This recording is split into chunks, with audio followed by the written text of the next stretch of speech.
So we've captured Wall here, and he destroyed all of his equipment, which blasted a hole in the wall. So on the south wall, there is currently a hole where you guys, that's pretty much your only exit at this point. He does have a teleportation, or, well, kind of like a homemade glove that he uses to create teleportation holes and things like that. But that was broken in your fight, so he can't use that to get out of here. All right, Jax, how is it played? Well, we have a bunch of homebrew rules that we use, but mostly it's just regular D&D. All the homebrew rules that we use are actually in a list underneath the stream if you want to take a look at those. So that's where we're at.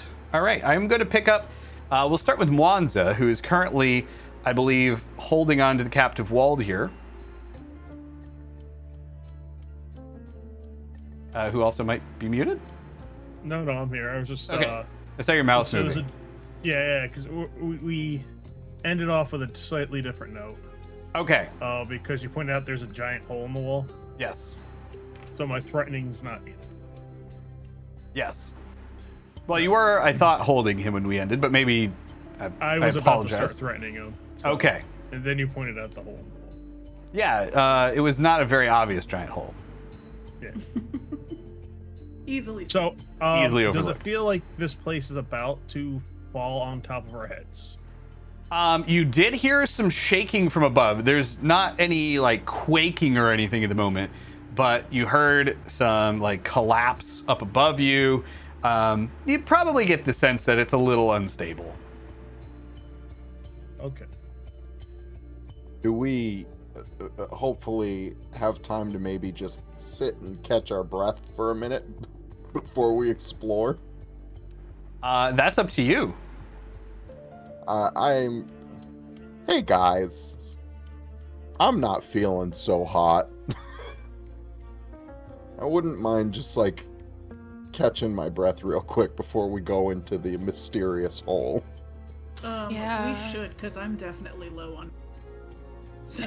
I just got back from being asleep. Just shake it off. We got this. I don't want to go back to sleep yet, but Oh boy. Just take a power nap real quick. Does anybody have a spare potion or maybe some berries? Oh, I have berries. Because I have one. Berries. I feel like I have, if I were quantifying my health, I have 1 health. You just see me stretching, kind of getting limber. Oh. Can I And I cast? slap my hand straight down on this guy's back again to make sure he stays in place. So he's just gonna start laughing. Now, did you refresh my memory? Did you tie him up in any way, or is he just kind of like? Oh yeah. I took off his gauntlets and I have manacles I put on his wrist. Okay. They're probably behind his back. So. Yeah. So he's just kind of sitting there like every time you hit him. So, friend, where does this hole go? I don't know. We've been down here looking for a hole. It's very lucky that we found it. I just shake my head. Mozzarella is just holding his tongue. You understand what this hole is? Where we are? No, I don't know where we are. We're in your lair. That's all we know. We're hundreds of feet under the mansion right now. We've been down here digging, looking for different sources where we could find mooncaps. So we're under the mansion. Yeah, more or less. But then how did you get down here? Don't worry about that. I am have worried ways. about that. Well, if you must know, I have I've sent out different signals into the ground and found small pockets that we could dig out to look for bigger areas with the mushrooms in them. Now it's sounding like you're talking lies. Now.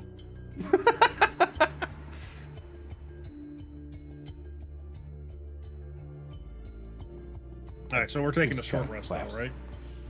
right? If you guys are cool with that, I would. That's what like I'm assuming we're Yeah. doing right now. I'm just kind of talking to him during the short rest. Okay. I'm kind of keeping my eyes on the hole while keeping this guy underneath the watch. Okay. Everyone, go ahead and roll for me a just a flat dexterity check. Saving or ability? Just a flat check. Like roll a dice, add your dex ability. bonus.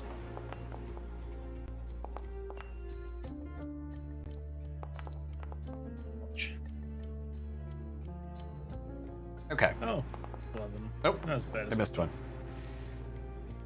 All right, you get about 10 minutes of rest in, and you're feeling a little better. You can expend a hit dice if you'd like to, but as you're sitting, you start to feel the ground shaking a little bit, and the room, you see like little bits of rock and dust start to come down.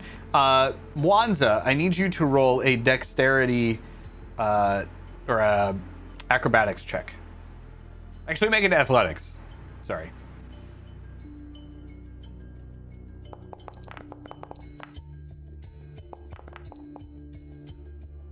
Okay. Mozzarella, what was... Oh, that was your hit dice. Okay. Yeah, sorry.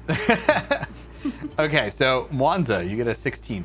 So, as you're kind of sitting resting, Wald here starts to get up and he walks over, or he starts to kind of like sneak away from you and walk over towards the hole in the wall.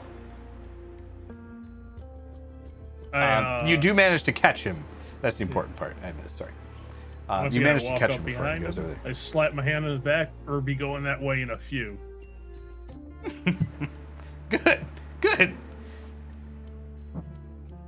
I'm gonna poke. We actually didn't get his name, so I'm gonna poke my finger and just. What is your name? It's Wald here. Wald here. Wald Wit. here. And he Wald bows here? down before you. Wald here. Wald here. Wald here. Wall here. Okay. Wald here. Wall here. Wald here. Wall here. Wald here. Yeah, we're saying the same thing. Wall here. Wald here. Yes, wall here. Yep, Wald here. Wall I don't here. think there's any wall right there, actually. It looks like a big hole. Well, nope. Wall's all here.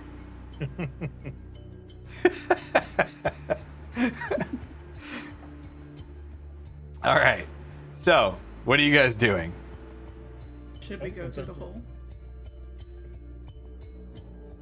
Ladies first. It's like our only way out, so. I'll go through the hole first. That's fine. Oh, what's the symbol on Mazzarella's character right now? I was oh, he's terrified. dead. What? Surprise! I actually don't know what is on Wald here either. Wald here? All right, so that was my hunter's mark. That was Oh, mine. right. Okay. The giant arrow over his head. Yeah. All right. So, yeah. DM.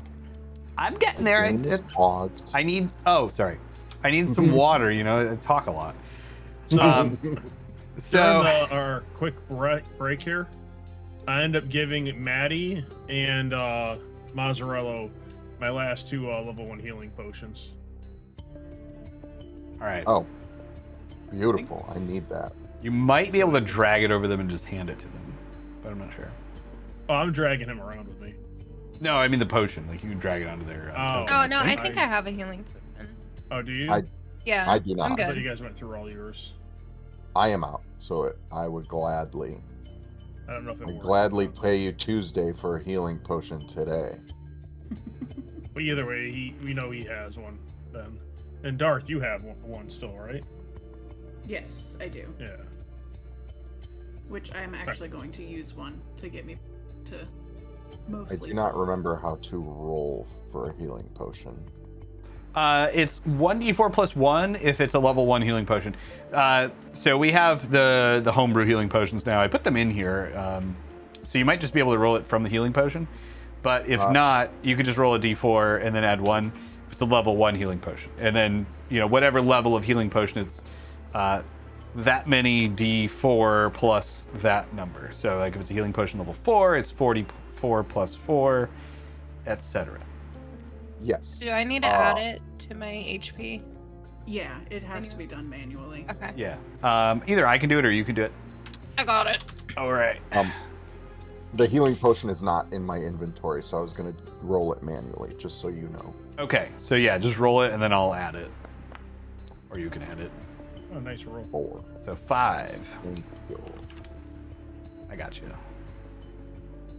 All right. Thank you. Yep. Just make sure you delete the healing potion, Wanza. Yeah, I'm not sure how to do that. Oh, I'll do it for you. All right. So anyway, you're walking towards the exit. I have Yes. 2, so I'm gonna have 1 after this. Yes. Yeah, so we're heading towards the big hole in the wall. And I'm dragging what's his face with me, Wait, where's the hole? right behind you. Oh, I thought it was up here. No, It it's is down. right here. Okay. Yeah, it's where the stuff exploded. Oh, okay. All right. So you head down to the hole in the wall, and the ceiling is like really starting to get bad at this point. Like you see like some cracks starting to form. So you head towards the hole in the wall. Wanza, go ahead and roll another athletics check. Well, I just want to make clear that I pretty much have my hand on him non-stop. I don't take it off. You can roll with advantage. So I'll just roll again. All right. So he manages to kind of like twist out of your grasp. He got a 20. And he's going to just bolt. And he's like laughing maniacally as he starts running. Like he shoves Micah out of the way. And he's like, I'm gonna lasso that boy. All right, go ahead. What do you want me to roll for that? Do you have a lasso? I have a rope, and I'm really good with knots because I'm a sailor. Well, you can try, but you're gonna have to roll a ranged attack roll with disadvantage because you have to tie the knot before he can get too far away. Can I try to lasso him with my thorn whip? You can definitely do that. Micah, you hear me telepathically tell you put an arrow in him. All right. Well, before we murder him, he's as you're getting up to this exit and going forward, the area outside of this room is like it opens up into a wider cave, and there is a narrow-ish path that goes down the middle, and then off to either side is kind of a large chasm on either side. It's like a narrow, natural bridge that goes across this large cave room. It's very dark in there. You can't see anything except for Micah. So you're going to need torches if you're going to go through there, if you want anyone to see where you're going. And it is definitely treacherous because it's a semi-narrow bridge. Thorn Whip, go ahead and let me know what you roll to hit.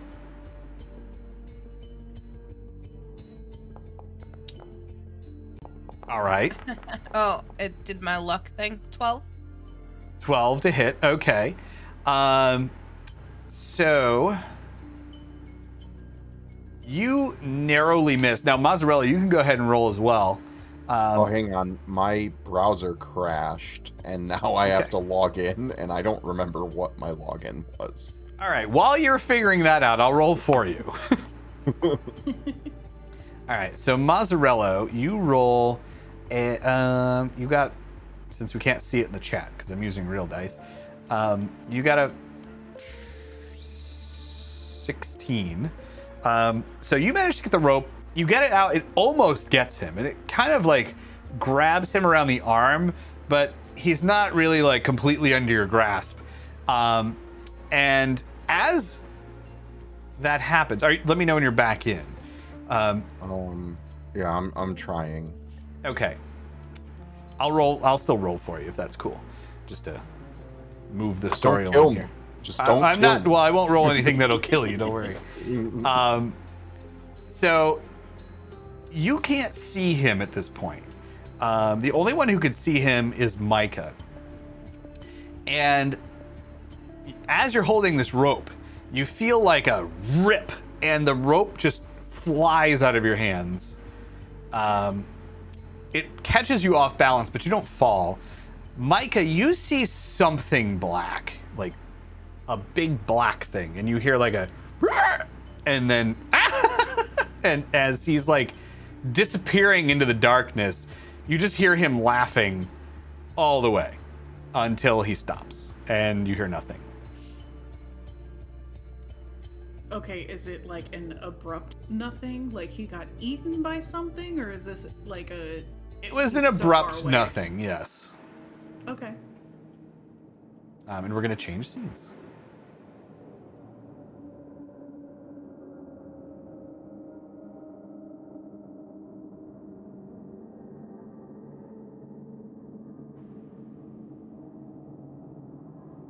All right. Okay, I'm so sorry.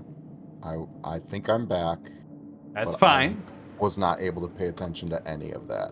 All right, so I'll describe it again.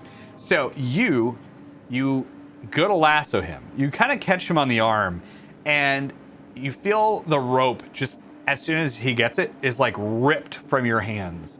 You see nothing, but you hear this like, and then hear like a sort of loud crunching noise, and then he continues laughing, like echoing deep into the cave very quickly, and then it just stops abruptly.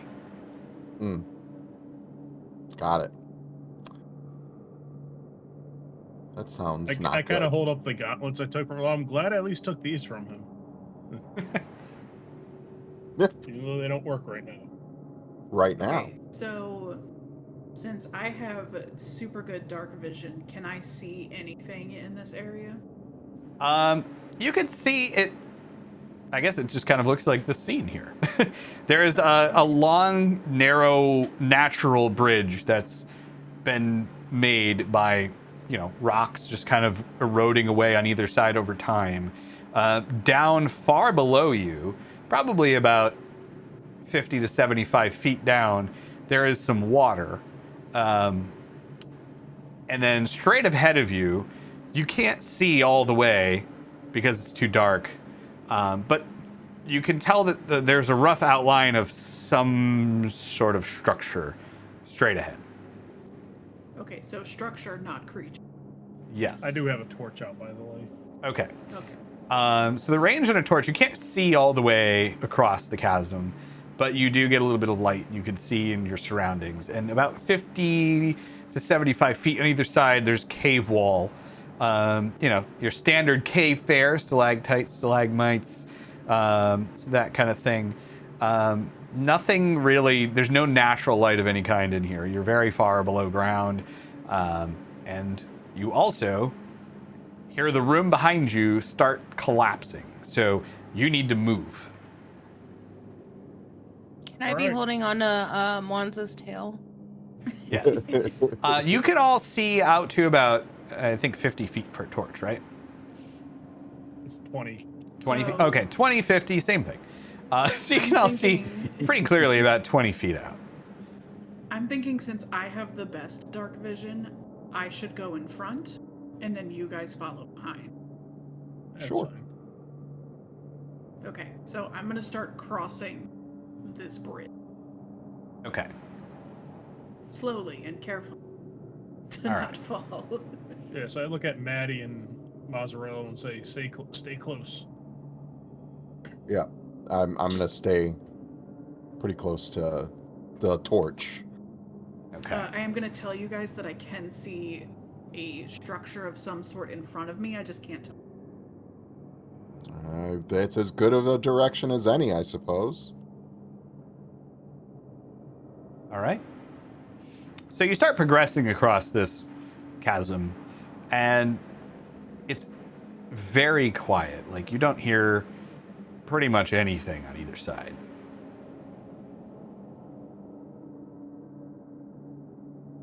Okay. I guess we just keep moving. All right. Eerie. Yeah, I would like to be off of this bridge. You get. Actually, I'd like you all to roll a stealth check before we go any further. Okay. You Maja Faja.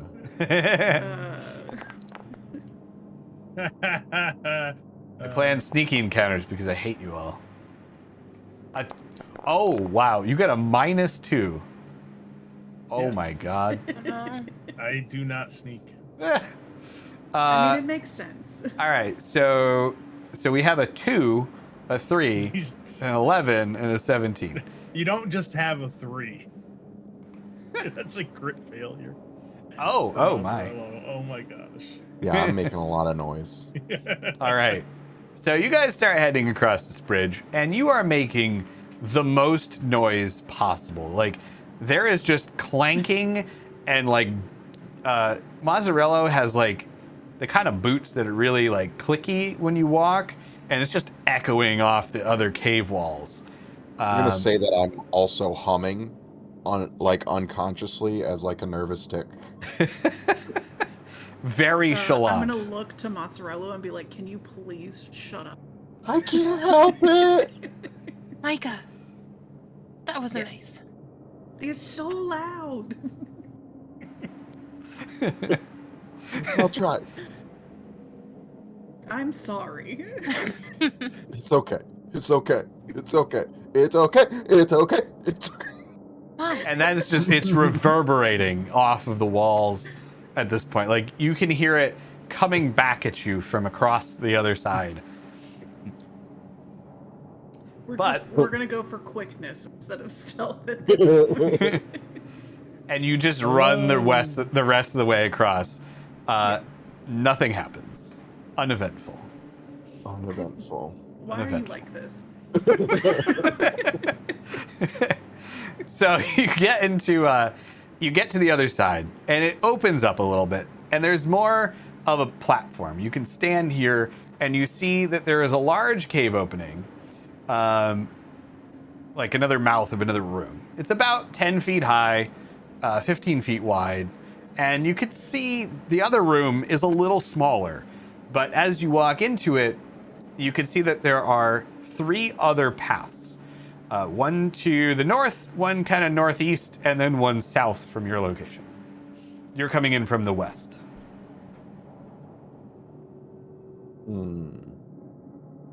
All right, so I guess we gotta pick a direction. I tend to go left. Left would be north. We could eeny, meeny, miny, moe it. My spider staff, the spider boy. Oh, is that like a once per day thing? Technically, this is the same day, isn't it? Never mind. Yes. Yep, never I mind. have a staff now. So is this at the structure or? This is inside, yes. So once you get across, you go inside the room on the other side. Do I see any type of like identifying stuff or anything, any signs or anything that might pictures or anything that might say something's going somewhere? No, this is kind of a natural occurring thing here. Like, these aren't carved passages. Okay. Can I see anything in either of these directions? I check for tracks. All right, go ahead and roll a survival check. And Micah, you look. They go straight, and they tend to go down and curve. So you can't see very far in any of these directions. Okay. They're kind of following like a natural path. Like water has probably carved out these openings and flowed down. So there is they're very windy. It's not easy to see how far they go in any direction. With a 13, no, you don't really find any tracks, Mwanza. There's not a whole lot up here, so like there's no reason that any wildlife or anything would be here, if there was any down here. And nobody else has traveled through here.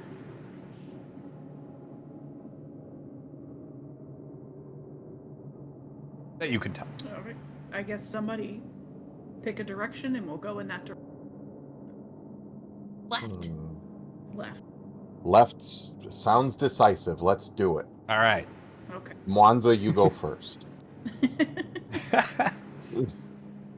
I just kind of shrug All right. and walk forward. So with Mwanza leading the way, you go left, which is the north path, correct? And Okay. yeah, which I do purposely try to swing the torch downward so I can kind of see where I'm walking and to make sure I'm not stepping on anything that looks like an obvious trap.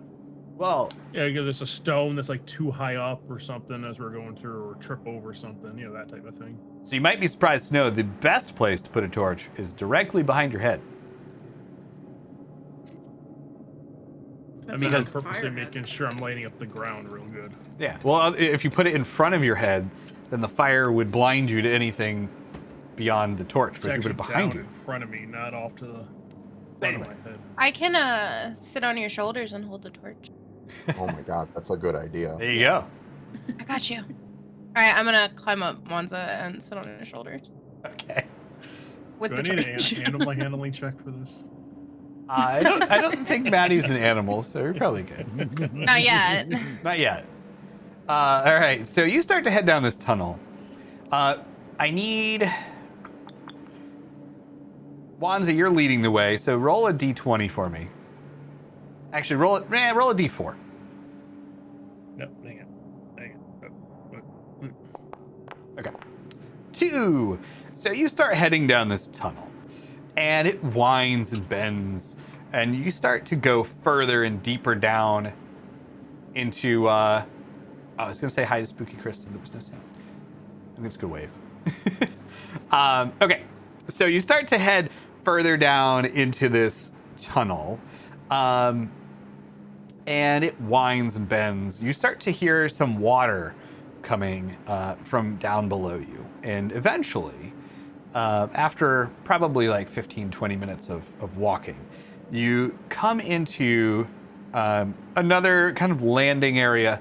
There's water, not deep, but kind of, there's like a shallow pool all around this area, and it's a larger room, very well lit. There's lots of like cave fauna in here, you know, like bioluminescent Plants. types of plants. Yeah, so like grasses and moss and mystic mooncap mushrooms all over the room. And I'm actually going to change scenes for this. For no particular reason other than I found a cool scene that kind of fits. Walt You wanna here grab should have some just stuff? come down here. He should. Well, that was his plan. He was trying to find this. So Should have gone left. he should have gone left. He's an idiot. What a dummy. Stupid. Anyway, so this room, but more. Like there's more plants. And I would like all of you to roll a perception check as we So enter the room. pretty. Perception? Perception. 13. Oh, a nat 20. All right. Nice. I like how all of your That makes dice up really your do nat match one. who rolls them. All right, so Mozzarella and Maddie, you two notice that you hear something rustling around in these plants. You don't Wonder if see it's- anything yet. There's something here. I wonder if it's more like goblin homies. Oh, It's they do like small. the mushrooms. It's small. Smaller than a goblin? Smaller than a goblin. Oh shit. Hmm.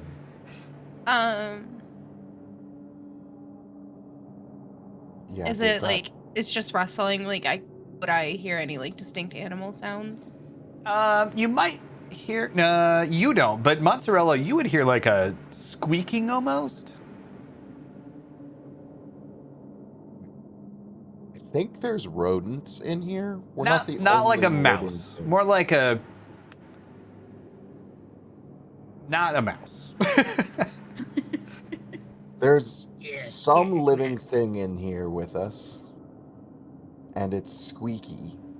But for some reason, the squeaking is not like a mouse squeak. That's the Yeah. most I got for you Yeah, guys. there you go. That's exactly. It's, Like, it's if I as had to clear as mud describe it- now. If I had to describe it, it'd be like not a mouse, Yeah. Not a mouse. Okay. Not a mouse. Where do you... but small. Yeah. Very Monza, small. Where can you let me exactly- down? Yes. Thank you. Can I like go up to the rustling noise? Yeah. So you fearlessly start to approach this area, and you see like a kind of rustling in between the bands of like bioluminescent grass and moss, and out pops this tiny little fluffy animal, and it has 3 rows of antennas on its head. They're very small.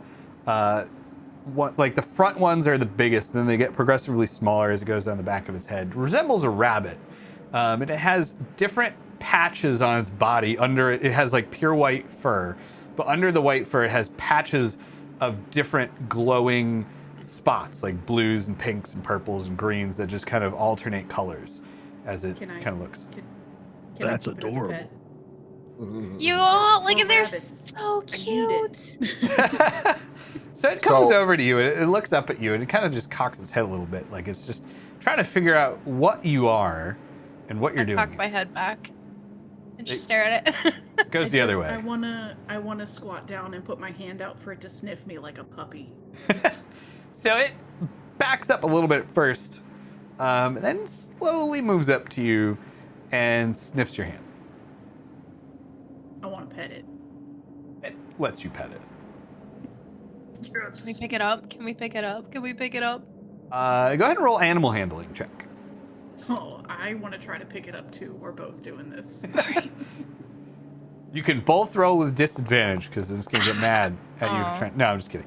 Yeah, so you just kind of put your hands out and it jumps into your hands and looks at you. Micah, you guys are kind of like passing this between each other at this point. And it's just like looking up at you and just kind of trying to figure out what you are. And a couple more start to jump out from inside these plants. Oh no, is this gonna be like Jurassic Park? Not yet. Oh no. I Oh, am just no. gonna keep holding this one and petting it and being I'm like, gonna mine. pick. Okay. Can I pick up It's another mine. one then, so I Yeah. have my own? Yeah. He's Uh, so cute. I'm gonna call him Hector. Wanza, So- I would like to point out that those are not mice. Definitely not mice. They are not mice. As I'm Not kind of mice. like looking, trying to look at, like, even though I'm looking out in the distance for anything that might be where they're coming from. Are they all coming from like the same area? Yeah, there's like 4 of them. There's not a ton. They all came out of the same patch of vegetation. There's one for everyone. Do y'all want one? I'm gonna kneel down and go over and see if I can pet one and pick it up. All right, roll an animal handling check. Can I tell what kind of animal this is? No, you've never seen anything like this before. Oh, he didn't like me. Can I turn into one? No. Yes, you can. Yes. Glad you asked. So Mozzarella, you bend down to pet one, but you're kind of humming still, and it's a little intimidated by the humming. It backs off. It takes a minute, but eventually you're able to coax it over, and it takes a few minutes to warm up to you, but you eventually manage to pick it up and hold it. I'm gonna stop humming because now I feel comforted. Okay. Mwanza, should've did you want brought to eat one, or are you? I was actually gonna one. break open a Eat one. ration and try to coax one over to me. Okay. So you do that. It moves over and it starts to sniff your ration, but it does not want it. You said there's like mushrooms and stuff around here. Yep. Yeah, there's Alright, break- there's mystic moon caps. There's also another couple different kinds of glowing mushrooms, some kind of grass that's like growing. It waves as if there's wind in here, but there isn't. And some moss and things like that. How big are these things again? It's Like normal rabbit size? like a foot tall, yeah. A little bigger Is than a it regular. small My- enough that I can just set it on my shoulder and him Yes. stay there? Yes, I would say you could do that. I'm going put to put mine him on on my- my shoulder, and I'm going to name him Trash Can, and he is mine. All right. I'm gonna make like one of those. I have the the yellow shawl. I'm gonna make like a freaking one of those things that like parents use to hold babies in front of them. Okay. Can't remember what it's called. And just like stick him in there like a marsupial. I haven't decided on a name yet. Your new name is Mazaru. Yeah. I put Hector in like a divot in my hat. All right. And Wanza, what are you doing? Well, I guess I'll eat the ration, then just kind of put my hand out and see if it comes. You don't want to waste it. What is in your hand, or are you just putting it out to like sniff it? Yeah. Okay. You were asking about the grass and stuff, so I wasn't sure what you were doing there. Well, I was gonna try breaking off some mushroom to see if it wanted that instead. Okay. So then, yes, yeah, they come over and they eat the mushrooms, and then Which just kind mushrooms are they eating? of any that you offer. Even the Mystic Mooncap? Yep. Okay, Maybe so that's what we makes them should- glow. We should collect mushrooms so we can feed our pets. Guys, are we kidnapping these animals? No, it's Maybe. adoption, okay? We're adopting them. Okay. So I put my hand out to pick the thing up Okay. while feeding it. Yeah, it lets you. I They. really thought you were gonna say that you were gonna eat it, and I was gonna be really upset. You like that, don't you? We might Gives get the cold hungry. shoulder you know? the rest of the way home. I eat the ration. Hey, yeah. I mean, you don't want to waste the food down here. Exactly. All right. So Maybe you guys the managed to. goblins- Oh, sorry. Go ahead. Sorry. Maybe the goblins know what these are, since they like to eat the same thing. I would Oh, not maybe. show them to the goblin. Oh. Do you think they eat them? I think I they might hope try. Okay, never mind.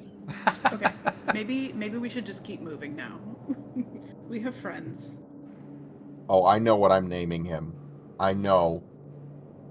He's gonna be Pecorino. Oh, that's so cute. I don't think you could have come up with a better name. That's it. All What right. color are these things? They have pure white fur, and underneath their fur, they have like alternating colors of different bioluminescent spots on their skin. So there's like, they kind of glow. It kind of goes in and out between like pinks and blues and greens and purples, oranges. They're little rave bunnies. Yeah. I call mine Rave. There you go. Nice. All right. So we got Rave, Trash Can, Hector, and Pecorino. Yes. All right. Now the adventure can start.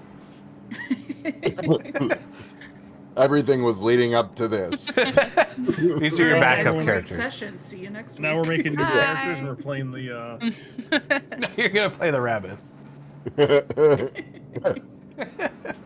All right. So the cave, it continues further on down this path, and there is an opening. The cave ceiling is very high up. As you start to continue out this area, carrying your rabbits, there is a more of a vaulted ceiling. It opens up. It starts to go up a little bit. And you find yourself in a very large cavernous room. Oh, What? I just want to make it clear. I grab a ton of mushrooms on the way out and just not the moon Oh, cap, yes. like the ones that don't seem so Mhm, deadly on the way mhm. out. Go ahead and roll a survival check.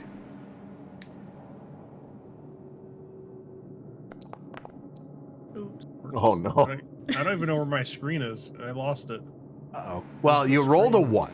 So, you just There it grab, you're looking for the least poisonous mushrooms, and you find these, like, red mushrooms with white spots that are dripping green stuff, and you're like, that's the least poisonous mushroom in here, obviously. And you start I bundling look at those everyone up. and say, we should probably take this one. Can we Can I yell? Like, no. No, not. Well, I wouldn't. I think the only person who would know is Maddie. So I'm just like, yeah, that looks good. Does Maddie see this? Can I? Yeah, I would hope so. All right. So yeah, Can go I like ahead. smack his paw? Don't touch that one. It's oozing, and it's green and red. Yeah, You but wanna doesn't go that for mean it's like extra flavorful? no? You wanna Yeah, go for the like flavors brown or white? Look, it's okay to eat at least once. Okay. Yeah, at least once. The ooze is where the Me to eat. flavor's packed in. Yeah, it's like gushers. I'm not looking for me to eat, and I point at the top of my head to rave. But you could touch it and then get it in your eyeball or something, and then we'll have a problem. Fine. Just What go one pick should the we brown take, ones then? over there. There's brown ones? That doesn't look tasty.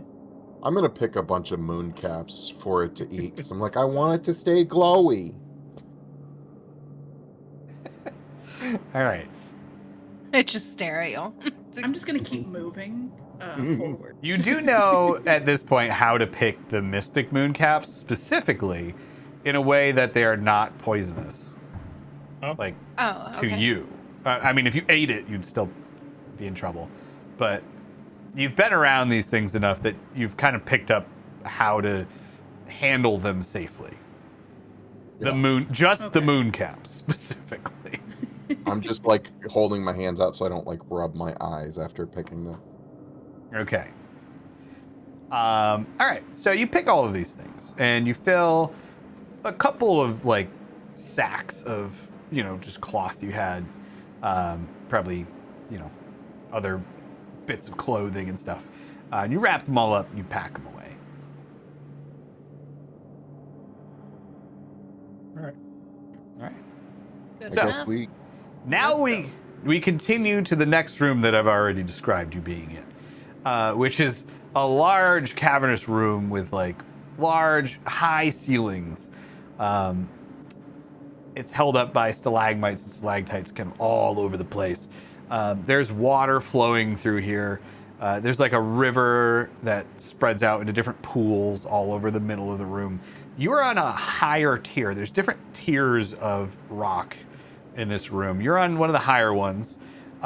You could easily go down, but it would probably be harder to go back up. Anyway, so looking out in this room, you could see it's still a bit glowy like this room. It's not well lit, so it's kind of hard to see anything specific. But on the far back left of the room from where you've entered, there is the flicker of torchlight. And you can see that there seems to be some sort of large structure over there. Like actual structure or just like cave? It's hard for you to tell from here. It's probably like 500 feet away from you. Actually, probably more than that. Probably about a mile onto the other side of the room. But you could see like this flickering of some kind of lights, multiple lights. Could we access it by foot, or is it like, do we have to like go down and come back up? You can access it by foot. It's on a lower level than you, but you would have to traverse the water. You're going to have to go down and up a couple of different levels. So, yes, but yes, you can get there through here. So I don't know about you guys, but that flickering looks like fire, and fire, to me, is signs of life. So good, bad, or indifferent, there might be people over there that could show us the way out. True. That makes sense. I think we don't have much of an option but to go over there. Yeah. All right. Let's go. All right. So, skill challenge time. So you start to head down from this platform you're on. Actually, I don't know if we need a skill challenge for this. Roll a acrobatics check, though, for each of you to make sure that you can get down from here safely. Unless you had any other way you wanted to go about it.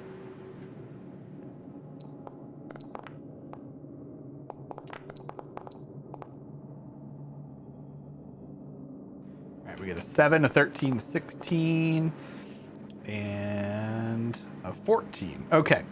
So, Mozzarella, Micah, and Wanza, you guys slide down this ledge pretty easily. Maddie, you have a harder time, and you kind of get caught on something, and you start to fall. But Micah is able to kind of reach out and grab you and give you a safer landing. So you make it down okay. Thank you. I got slipped. you. I got slippery. You start to walk further across here. And there's still a little bit of the kind of vegetation you'd expect in here from the last room. But it's more sparse, like what's on the screen now. So there's not like a ton of these mushrooms or anything like that.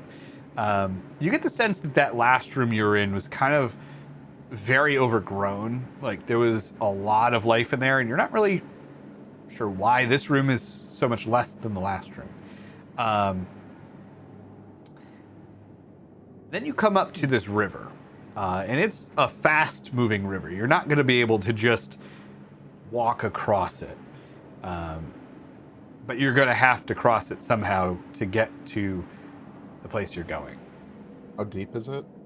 Can we tell how deep it is, I mean? You can't tell how deep it is. It's too hard to see the bottom with the limited amount of light you have, and like a torch or dark vision, it's not going to show you a clear sign of the bottom. Is it jumpable? No. It's about 20 feet across.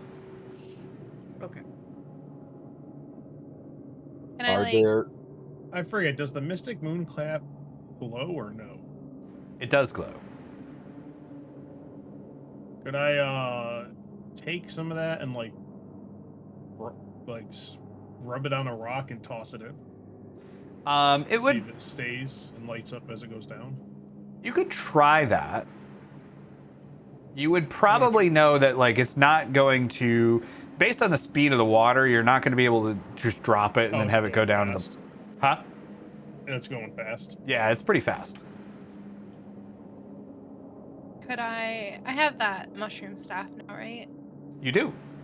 Can I like stick it in the water to see if I can hit ground? Or is it going too fast? You go ahead and roll an athletics check.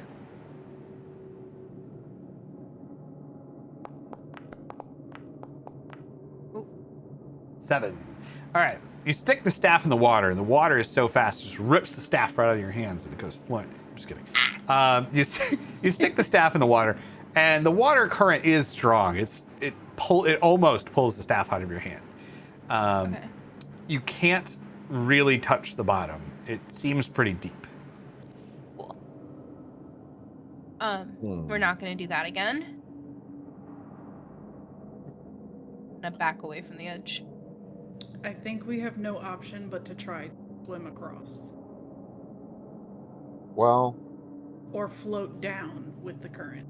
you said there's a bunch of like stalactites and stalagmites and stuff. Yep. Can we So reach them? I have 2 ropes, a crowbar, a bunch of pythons, and a hammer. Maybe by throwing a rope attached to a crowbar across, we could catch on to something so that we have something to hold on to while we're trying to cross so we don't die. There's nothing I can knock over and make a really tall bridge. Or a long bridge. I mean, you could try. Is there any like rocks or anything I could push over that might look like a good length to There are definitely, there's definitely some stalagmites that might be able to do that if you're strong enough to carry it. Well, let's give it a try. Go ahead. Roll an athletics check.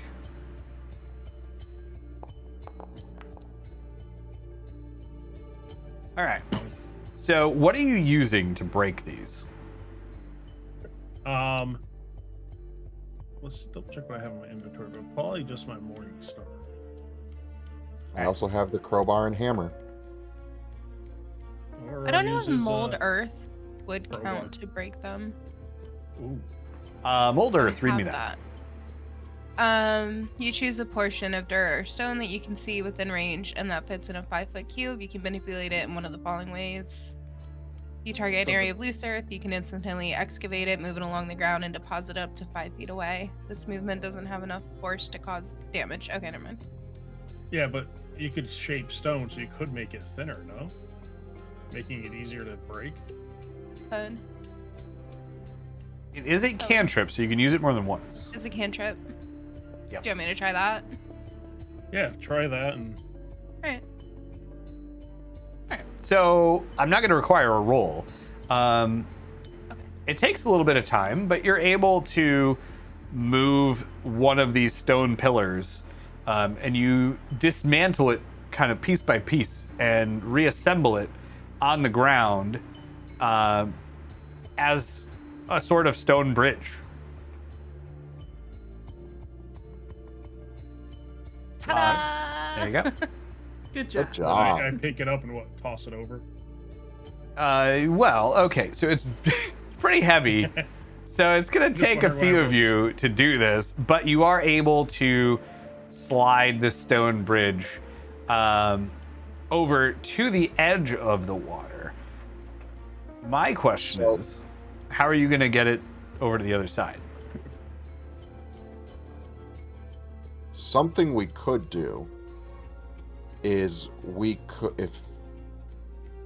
if Mwanza has enough strength to stand it up, we could attach a rope to the top of it, and then the four of us could hold the rope to control its descent when we push it over, so it doesn't shatter when we push it over to get to the other side.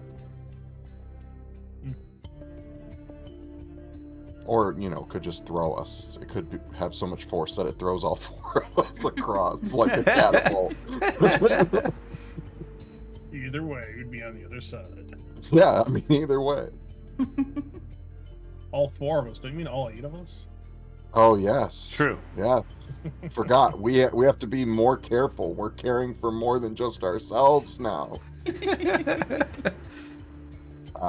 I would imagine the water is rushing too fast for me to do anything with shape water.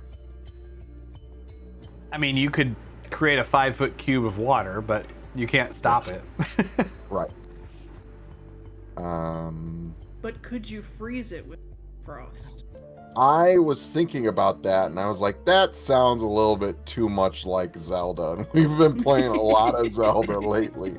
But what if I tried to freeze it with Ray of Frost DM? So you can't freeze that much water with Ray of Frost. Okay. You can freeze a small portion of your cube of water. I actually looked this up before, so this is why I know this. But you can't. You can freeze like a water bottle sized amount of water with Ray of Frost and Shape Water. Yeah. Well, Shape Water, I actually did the math on for how many gallons of water it is, because I know, in my line of work, I know the exact amount of gallons per cubic foot of water. So, it's like 38 gallons I can shape with Shape Water. I will say you can do 1 gallon with your Ray Okay. of Frost. Yeah, I don't think that's going to help us.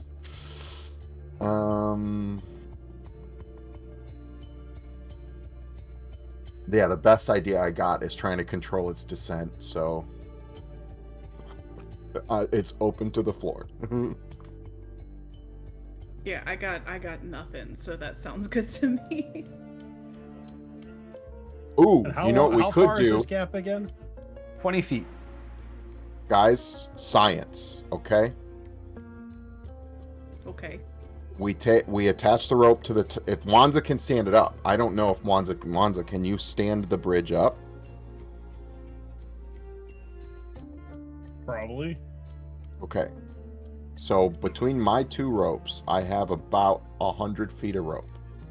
I'm thinking we use like levers to our advantage, and we tie it to the top of this guy, and then we wrap around one of the stalagmites, and we're on the other end, and we use a stalagmite as a lever, and we lower it slowly. Okay.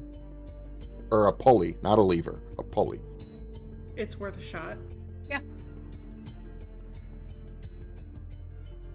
All right. So, describe to me exactly what you're doing. Cheese. So, Mwanza is going to stand the bridge up. Yep. Straight up and down. Well, first we're going to tie a rope. I'm going to use my sailor's knots to tie a knot that's not going to come loose. Okay. We're going to tie a knot to the top of the bridge, the side of the bridge that we want to be on the other end. Okay. And then Mwanza's going to stand the bridge up. I'm going to use... I have 2 ropes, so if I have to, tie them together to make a longer rope, we're going to... Well, you did lose 1 rope. I thought he gave it back to me. With the walled here incident, when you got ripped away, you lost the rope. Oh, okay. See, I was trying to get logged back in, and I did not hear that. Yep. I also have a rope. So we can use one of mine. If we need another rope, then what we're going to do is we're going to wrap the rope around a stalagmite, which I believe is the ones coming out of the ground. I didn't pass this part of science when I was a kid. Stalactite is the one that is tightly clung to the ceiling. Ah. Yeah. That's a good way to remember it. I wish I had had teachers that had thought of that. I think that was Bill Nye. Grade. Oh, I was a what's that guy's name? The guy with the giant rat. Whatever. Anyways, I'm having an ADHD moment, and it's bothering me because I can't remember that. And Stevie is here. If she's hearing this, she knows what I'm talking about. So we're taking the rope. We're standing the bridge up on end. We're taking the rope. We're finding a nearby stalagmite, and we're basically wrapping it once around the stalagmite, and then we're holding on to it to base, and then pushing it over and controlling its descent. All right. So, first off, Mwanza, we're going to need a athletics check to stand up the bridge. 15. You're going to need some help. I will help him. I will let you roll with advantage.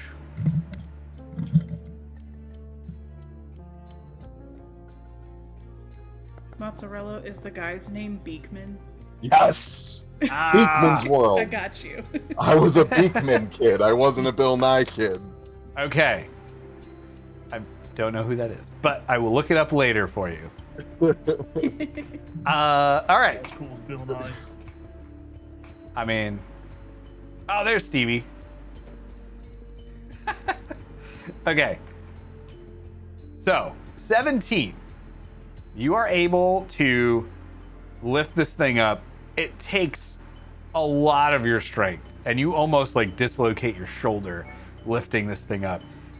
You definitely did something to your back. Like, you twisted weird, your back hurts. You're able to move, but it is just not pleasant. But you get the thing lifted up. And before you lifted it up, knowing that you would need this, you nailed the things on. You hooked up the ropes. You've tied it up to the stalagmite. I'm gonna need everyone to roll an athletics check to lower this bridge down. And we got a 9. Oh, sorry, I forgot to put Maddie's cam back on. Oh God. Oh boy. Oh no. No, I did. All right. So you start to lower the bridge down, and it's a lot heavier than you anticipated. It slides back out from underneath you. The bridge goes down. It is long enough that it reaches the other side, but Uh-oh.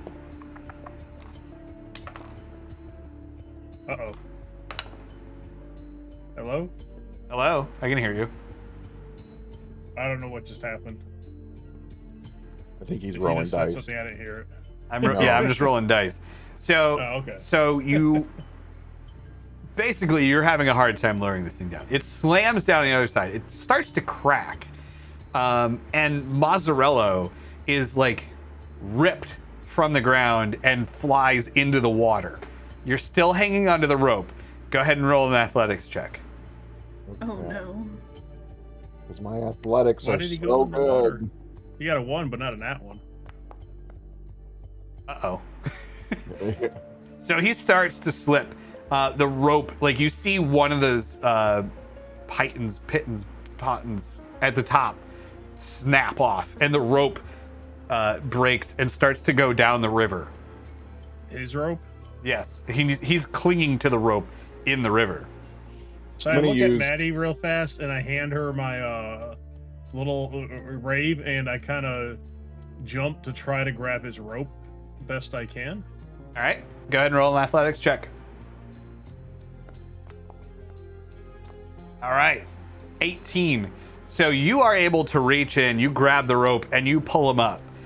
You get him back up onto the bridge, but the bridge is crumbling. We gotta get Cross. across. That's our I'm cue. gonna run for the other side. Hightailing it. Me too. All right.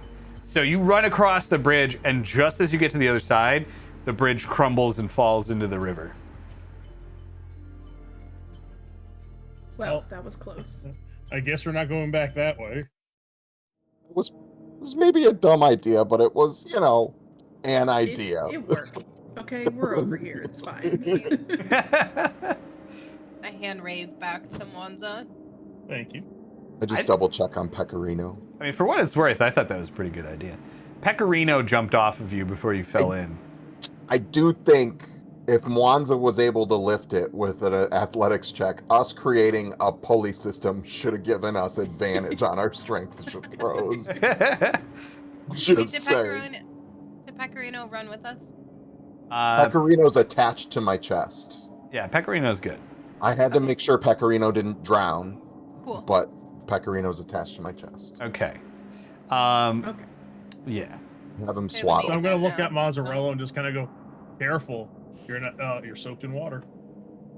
I'm going to use shape water to just remove all the water off of my clothes and put it back into the...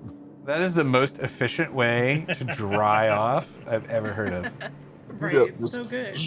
And just throw it back in the river. All good. All right. You never have to worry about hypothermia. No, it's great. Look, as long as you use that for the rest of us too. Okay. Yeah, then it just remind me because I'm stupid. All right. So you've removed all the water from yourself and from Pecorino, and you're good. You're on the other side of this river, and you're about halfway over to the structure. You still have to, get up, though. There's up above you, or up in front of you, I should say. There is about a 15-foot cliff that you're going to have to get up to get to the other side here. Well, time to rock.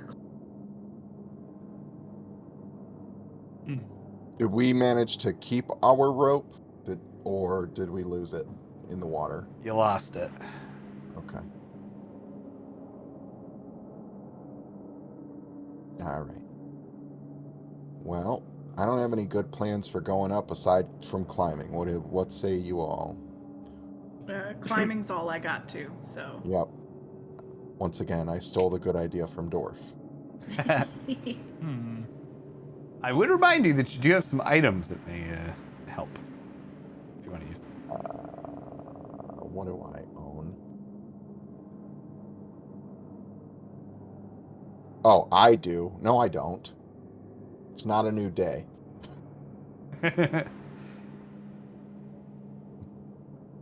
If we decided to sleep in this here cave for a little bit, I could have an item to help us.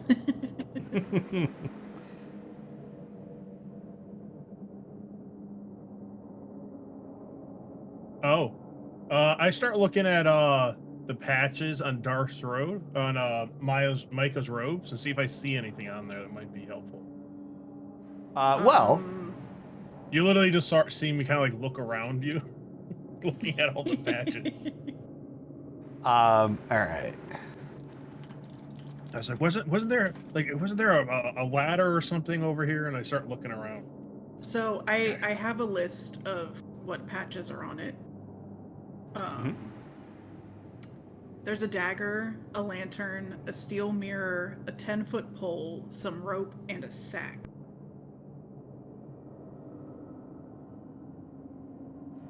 Is there like a door or something too? There was a few other things too that Mwanza Patter wrote down.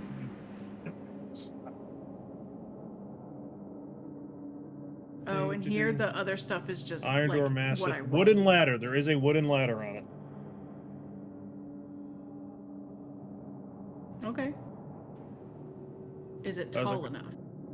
Is the question. It's a 24-foot ladder, and the ledge is 15 feet. Oh, beautiful. Okay, yeah, we can use the ladder.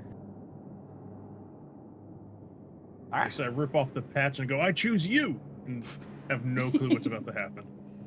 So you rip off the patch, throw it on the ground towards the ledge, and just turns into this ladder. And you see out of the patch grows this ladder, 24 feet high, and then bloop, pops onto the edge of the ledge.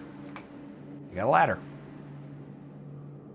So is it built into the ledge or is it mobile? No, it's mobile. Okay. It just conveniently falls onto the ledge. Okay, so I think we climb up. Once everyone's up, we bring the ladder with us. Oh, how big was the chasm of the river that we crossed? 20 feet. Shorter than the ladder.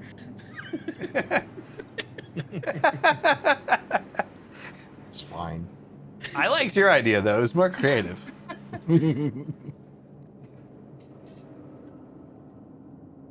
Although Okay, now that I'm climb thinking up. about it, there probably isn't any reason that you couldn't have shaped Earth into a set of stairs. But That's what I was thinking till you said that. And it's like, ooh. But that's not really what my character would think of, so I didn't say anything. It's fair. All right, so you get the ladder. You all climb up the ladder, grab the ladder, pull it up after you, and you're now on top of the ledge. Looking out, you see that you are about a 5-minute walk from the next area. You have to go down one more time before you can get there, which is pretty trivial with the ladder now. So you just kind of put the ladder there, you all climb down. I'm not even gonna have you roll. And you start getting closer to this particular structure, and you can see that it is not just some torches on the sides, but it's bits of wood interwoven between piles of stone and rock, and in between those are large pillars of glowing crystals. But it's very clearly a wall. what did we just find? Those rocks glowing. With your bow, maybe something will happen. Wait, Just go up and like knock on a crystal. I whack it. I'm sorry, Zelda again. You basically just hear this like kunk as you hit it with your morning star. That was a pretty sound. Do it again. Again. Again. So you wind up, you smack it again with your morning star, and again you hear like this, tunk, and it ricochets off. Like there's nothing really happening. It's just a glowing crystal. Is this like a wall? There's not like a path forward. We're just like faced with this wall. Oh no, it's like a round wall. I mean, you're on the side of it. You haven't gone around it to see what's on any other angle. Yeah, I'm gonna start just cautiously, very chalantly walking around. Okay. So you kind of start moving around. To the left, it meets with the cave wall. So you go back around to the right, And as you're kind of coming back around the front side where the river was, or where the river is kind of flowing past it, a little bit off in the distance, you see what looks like a gate. Do we hear any people or anything like that? Roll a perception check. Okay. Perception. You Well. hear like faint talking. Guys, I hear people ahead of us, so we haven't had a lot of luck with people and mooncap mushrooms. Just be on the lookout, be ready. But we have if there's people, there's a way out. So the only way out is through. All right. All right, I'm good with going through. Wanza? Yeah. All right. So I start going forwards and I stop and I'm like, Wanza, you go first. All right, so you're just walking in, or are you walking around? Well, I want to kind of personally, Oh, I want to try and get. Hang on, I'm asking Wanza because he's going first. Oh, I thought you were. Sorry, my bad.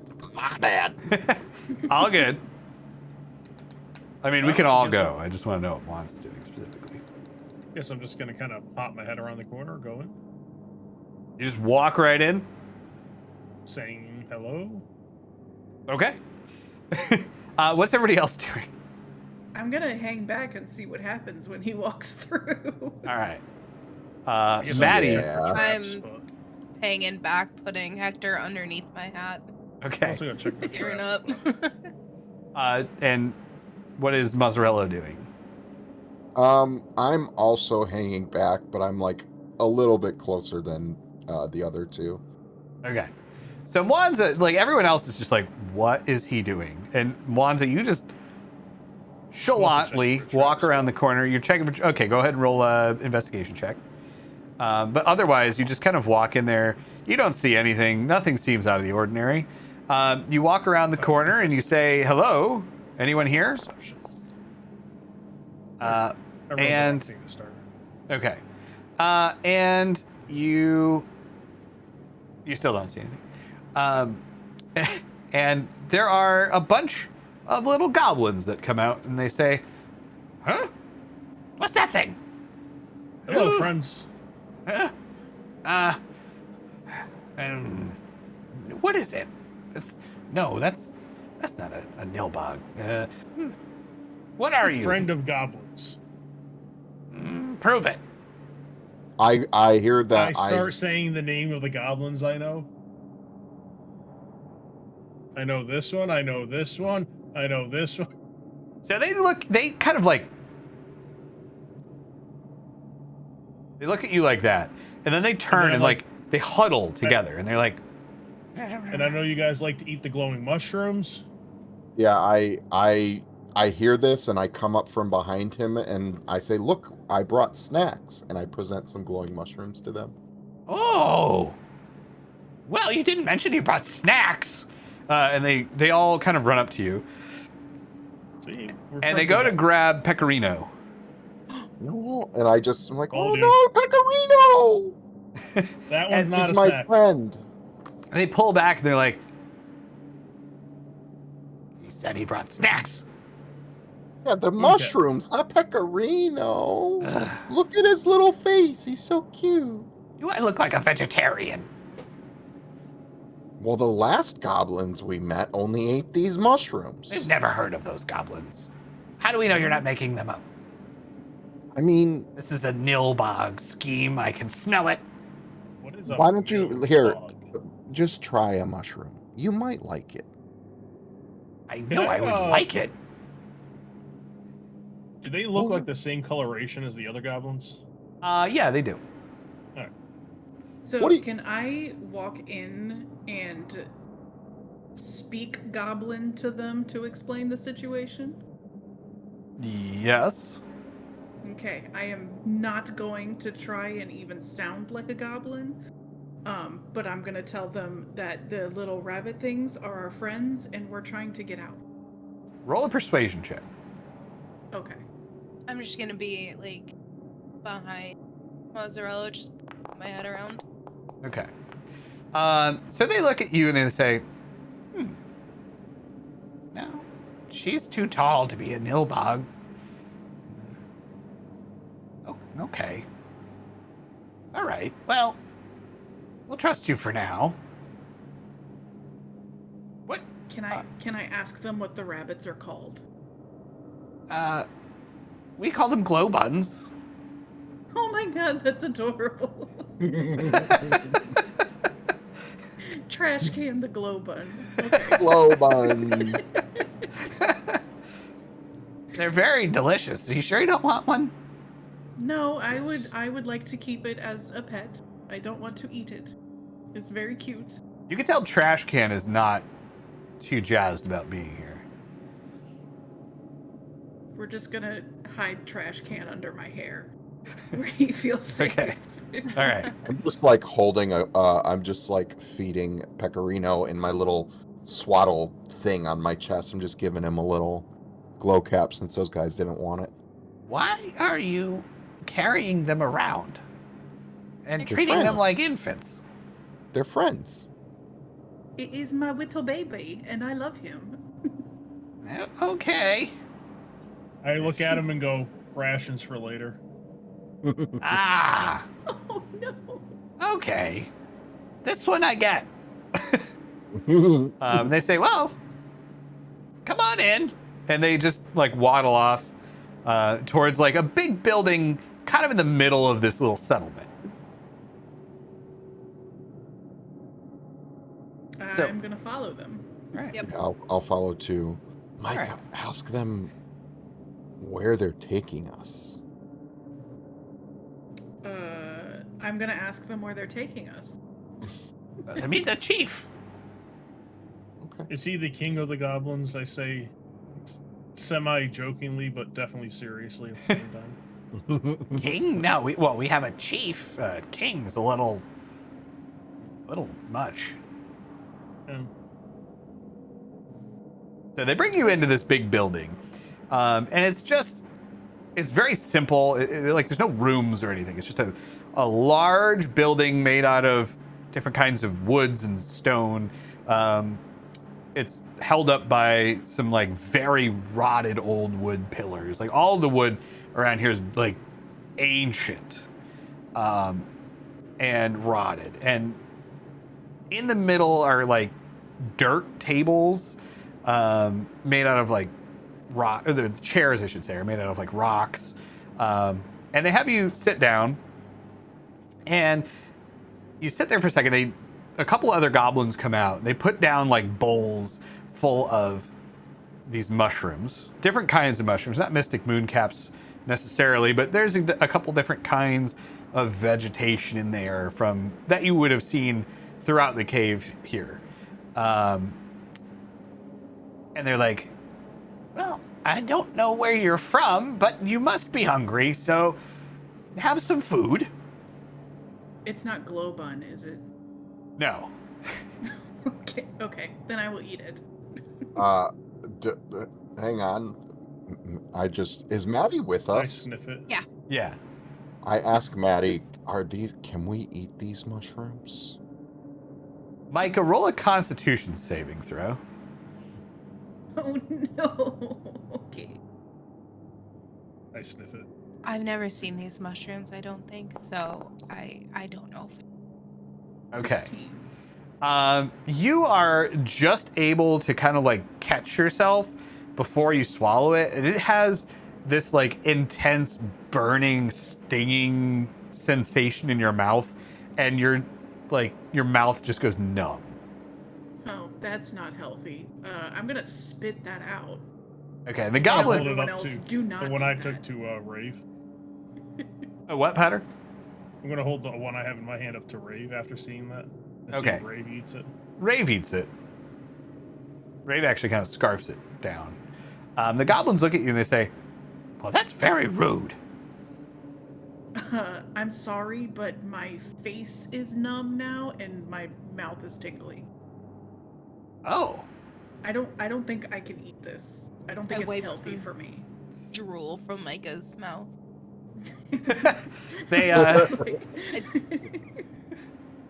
They they That's start. why I had the ration earlier. They look at you and they say, "Oh, must be food allergy." Yes, I I think think I'm allergic too. We're all allergic. Wow, what are the chances of that? It's I'm just not hungry. more common than you would think, and I'm gonna offer it to Trash Can. for Trash him to Can. eat. Trash Can eats it. I lean in and whisper to the goblins, "Got that up for later." I stick my mushroom in my hat without explaining anything. Okay. Just the whole thing in your head. I'm just spooning into my chest. So two of the So, goblins look at you guys doing this and they're like, okay. Anyway, we'll be right back. And they disappear off into the back and come back in about 2-3 minutes with a goblin who is very well dressed for a goblin. He's got this kind of like bone jewelry on. He's got a big hat. Very nice. And different colored clothes. Like something that would be very abnormal for a normal goblin would be like dyed clothes. And he has like a red shirt with purple sleeves. And he comes out and he says, well, I heard there were new people around, but I didn't really believe until I saw you. Welcome. What are you doing here, though? I am gonna tell him that that is a nice hat. Oh, well, thank you. But also, we're trying to get out. We got stuck. You got stuck? How did you Yeah. get stuck? Crazy man. Long story, went through a portal, ended up underground, no way out except a tunnel, ended up here. What is underground? Where are you trying to get to? I point up. Back up. Another cave?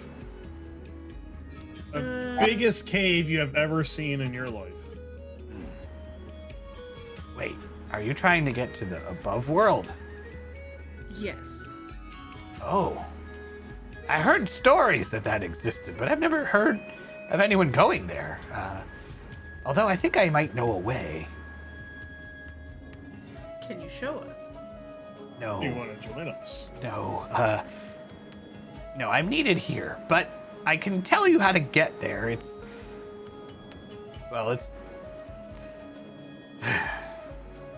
dangerous. You'll have to go past the nil box.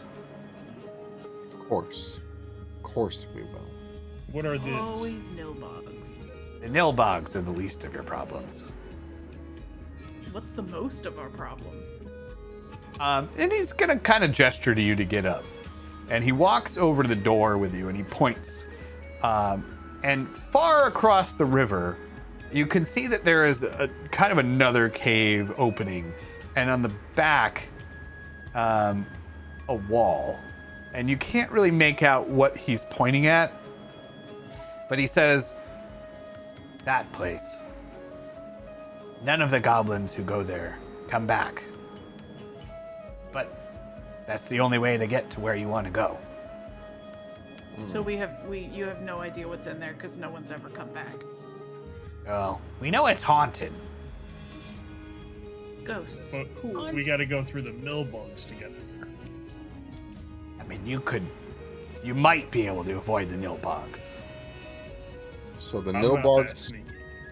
are the least of our problems, and the ghosts are the most of our problems. What's the middlest of our problems?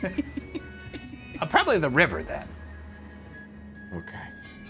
That's we- not a problem. We have experience with the river. We got a ladder. Me and the river are intimate. That's a little more than I needed. You could say, entered the river. You could. I wasn't. Okay, This is so a family I'm show. All right, let's gonna, I'm tone gonna it down a pay little him for the bit. information. You We're so you have Said no nothing worse than goblins. what they say on Shrek. That's true. That's true. So I'm gonna ask him. You have no goblins that have ever survived. Well, that's not completely true. Recently we haven't, but if you look around, it's where we scavenged most of this wood from. That might be why they're mad, actually, now that I think about it. So the ghosts. Yeah. Yeah. The spirit's in there. Okay. All right. It's But- fine. You're gonna have to go through the whole place, get out the other side, and then follow a path that leads up. There's another goblin village, actually. I have a cousin that lives there, I think. I don't know. It's been, well, about 3 generations since we've gone to visit. What's your cousin's name so we can look for him? Oh, I don't know. Well, helpful. What's your name? My name. I am Chieftain Snaggletooth. All right. Snaggle. Okay. Sorry, I meant to introduce myself earlier. I was a little shocked. We've never seen anything of your kind around here. I'm sorry, that sounds kind of mean. I'm Well, one you kind, seem like he's nice one people. Kind, she's one kind, she's one. Chieftain So you got 4 Snaggletooth, kinds. we appreciate the information. So I think maybe we'll just go. Okay. Also, I'm Mo. This is Wanza. This is Maddie, and this is Micah. Sorry, we didn't introduce ourselves either. He stands there and kind of like puffs himself up a little bit, and he bows and says, "Well, it was nice to have some outsiders visit." Thank you for your hospitality, even though we're allergic. We appreciated it, and thank you for your help. Of course, I trust you enjoyed the mushrooms. Yeah. Mm-hmm. What is allergic? It will kill me if I eat it. Oh, Mhm. Like if you tried to eat me. oh. But it And I was a smiled. wonderful thought, and we appreciate it. Yes. Well, that's Big the first cheeky. time he realizes you didn't actually eat the mushrooms. And he says, God damn it. "Oh, yeah, no problem." They smelled great Yeah, Mm-hmm. they are. until I couldn't smell anymore.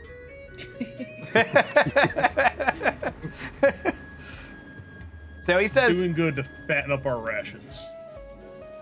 "I can't go with you in there, and I won't send any of my people with you. I'm sorry. But we can at least travel with you to the edge of our domain, which is just over there." And he points to the river. Will that get us past the Nilbogs or to the edge of the Nilbogs? It'll get you to the edge of the Nilbogs.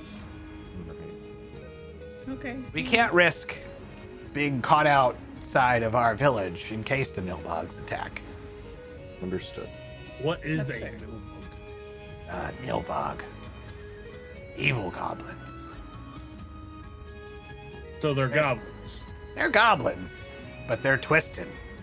They eat Goblins, but backwards. goblins that have given in to an urge and eaten a particular red and white mushroom. It turns them, it mushes their brain and makes them into monsters.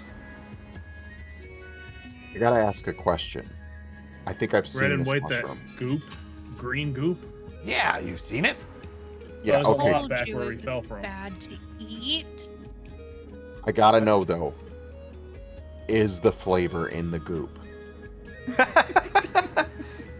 I can't say. I've never had one. Okay, So- that makes sense because you're yeah. not. You're I think not we a gotta dick. ask the Right. nilbugs that Yeah. one. Yeah, I mean, you could ask them and then they'll stab you. And then maybe they'll tell you. How many of them are? Wanza's been stabbed so many times. It's fine. Well, okay. You don't want to get stabbed again. But how many are there? How many Nilbugs? I don't know. They They seem to have some sort of a camp. And he points like off to the right-hand side of where he said the other thing was. And it's a little bit back further. And he says, they seem to come from over there somewhere. I'm not willing to risk making a full-scale attack against them, so we've never been there. Okay. All right. Well, Okay, well, I'm ready to head out when everyone else is. I am also ready, and I would like to try to avoid the Nilbogs, but I don't know that we'll be successful. Are you ready? Well, Am I not ready? Can we wait? yeah. I'm gonna ask the chief. This looks like it may be a long and dangerous journey, and we have no idea what the time is. Is there anywhere that we can rest? And I yawn again. Oh, if you yawned before, I'm sorry, I didn't hear you. Yeah, So, I did. okay, so he says, oh, well, I suppose you could, yeah. Hang on. And then he goes in the back, and he pulls out like a big leather blanket. He says, it took 100 glow buns to make this blanket, but it's very soft. See? And he pats it, and it just, you hear like, as his hand kind of brushes along it. Then he says, very good fur. I'm gonna cover Pecorino's eyes. Don't look at it. Don't look at it. Well, it looks very comfy, so I'm gonna sleep on that. You're welcome to stay. Just don't kill anyone when you wake up. Yes, please don't kill our friends either, please. Well, we'll try, but they look really good. They're our friends. All right. Get other one. All right. All right. Okay. Oh, I'll I'm gonna take lay first down shift. on. No, you were yawning. You can. I'll take first shift. You're in the middle of a friendly village. I We can think we're probably all friendly. rest. You seem Good fine. practices. Good practice. Well, okay. If you feel like it. So you guys get a long rest, and you're able to, you shift off, keeping an eye. The goblins, Less for us, more for the glow buns. you catch a couple of the goblins like coming in, looking like poking their head into the chieftain's tent, and kind of like eyeing the glow buns, but they eventually just move on.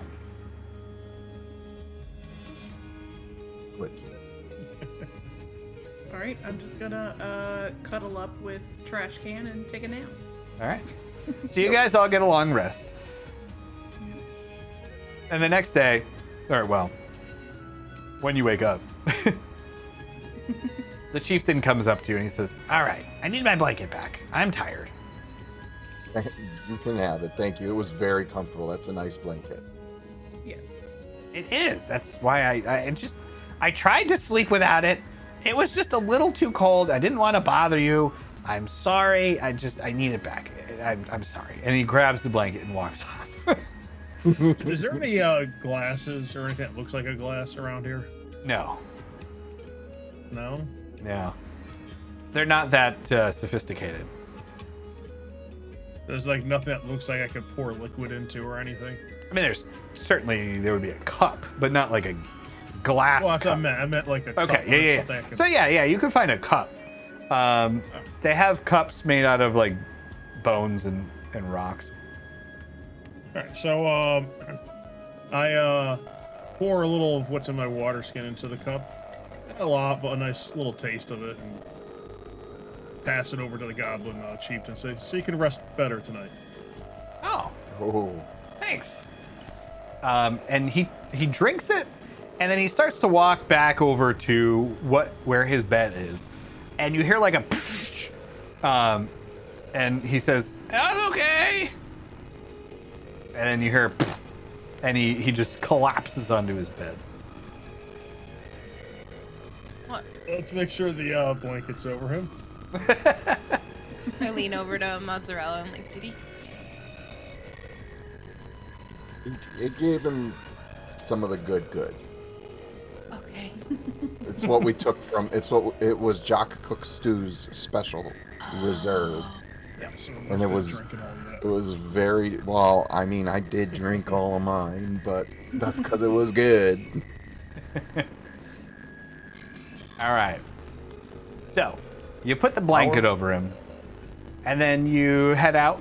Back from break, you guys are heading out of the goblin camp. I'd be sure to grab the ladder. You get the ladder. You're good. Bringing the ladder. I'm assuming you have the ladder. That's an assumption. So you guys start heading out from the goblin camp, and they're escorting you. Not the chief because he's sleeping, but a couple of the other goblins. They introduce themselves to you. Their names are Snickle, Wartnose, and Squabble. So, Fantastic goblin names. yep. Those are great. So Wartnose is the leader of the group, you could tell. And you get the sense that he's kind of like the town guard. The one. And he starts leading you to the bridge and he says, "Now be careful over there. It's not a There's a place you bridge? want to go. Well, I mean, you want to go, but we don't want to go there." Have you fought many Nilbogs? Me, I fought my fair share, and I think I wouldn't want to do it again if I didn't have to. But they attack us, so we do what we have to. Do you Yeah, have I mean- any? Yeah. Go ahead, Maddie. Do you have any advice on how to deal with them? I would suggest killing them. Fairly straightforward. Okay. Yeah. Yeah. Okay. If you can't do that, then definitely tie them up. Okay. If only I still had a rope. Oh, here, you can take mine. I'll get another one. And he hands you 50 foot of rope. Oh my God. 50 You're my foot, best 50 friend. feet. Yeah. Well, we like to be accommodating when strangers stop by, which is never. So, Do I have anything I could give him that he would want? Good one thing. A ration. No, I'm not. I could give him one of my rations. I'm not gonna give him. Not gonna give him pecorino. all right. So you hand him one of your rations, and he says, "Oh, thank you. This looks I good." just- Sorry, I just don't know what you would value other than pecorino, and pecorino is my No. friend. No. This is great. I'll put it in my house. You get to eat it. It's food. Oh, it's food. Are you sure? Mean? Yes. He takes a bite of it and he says, "Oh, well, yeah. Obviously, this is good." And he like swallows it reluctantly. And he says, "All right, well, here we are. So this is the bridge. We were instructed to take you here, so I'll leave you here." Now, he points over, like, southeast, which would be, like, directly to your 2 o'clock. And he says, "This is where typically the Nilbogs are. There's a little bit of an alcove back there. As you can see, the area is not very big, so we tend to, wander around. We see these things. But we don't go over there. So they're somewhere back there. But the door, that's the really dangerous spot. Be careful when you go in there." Wouldn't you know it? That's right where we gotta go. I know. I don't envy you. Anyway, good luck. And he turns and starts to walk back. I Bye. should have pointed bye. real fast. What, Wanza? I was gonna ask him a quick question. You can ask him. He's walking away, but he can still hear you. The giant glowing stones by your village, where do they come from? Do you know?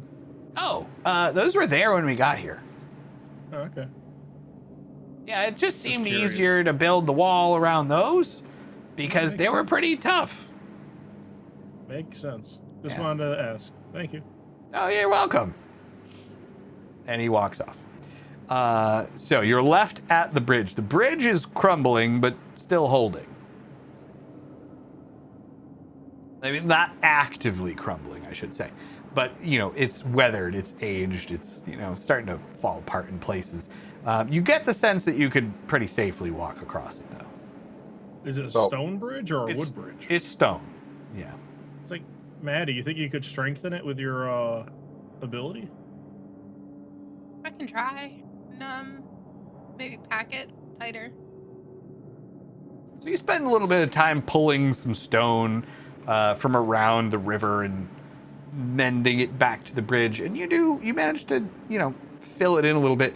It was structurally sound, but it does seem a little bit more built up now. You could see certain parts of the bridge seem a little newer, so it has that kind of like discoloration, but yeah, it's much better. Like one of the railings was kind of falling off on the right hand side. You managed to put the railing back together. Like it's almost back to its former glory.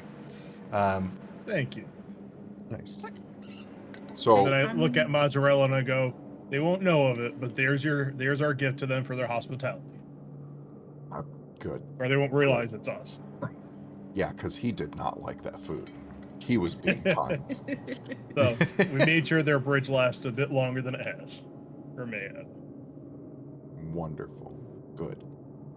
Okay, so my spatial awareness as a real life boy is really bad. Were you saying do we have to go through the Nilbogs to get to the haunted structure, or are the Nilbogs just close to the haunted structure? They're close, but you don't have to go past them. But they could be near it. Like you don't know if they patrol the area, what their kind of patterns are. Like they're not just gonna stay in their town or whatever's back there. Okay. Well, who wants to head towards the haunted building or structure or cave? We don't really know. All we know is ghosts. I think we just we gotta go for it. So I'm gonna start heading that way. All right. Yeah. All right. So you head over. I'd like all of you to roll a stealth check, please. Oh, come on, man. So, we can't really see inside the area that we're going to, or? I will describe that in 1 second. When I see how many Nilbogs jump out and ambush you guys. Well, I was wondering if I could turn into a glow bun and go ahead Oh yeah, you can definitely do that. and see if I can see how many Nilbogs are there. Sure. So you definitely roll a stealth check, but you can do it with advantage. Okay.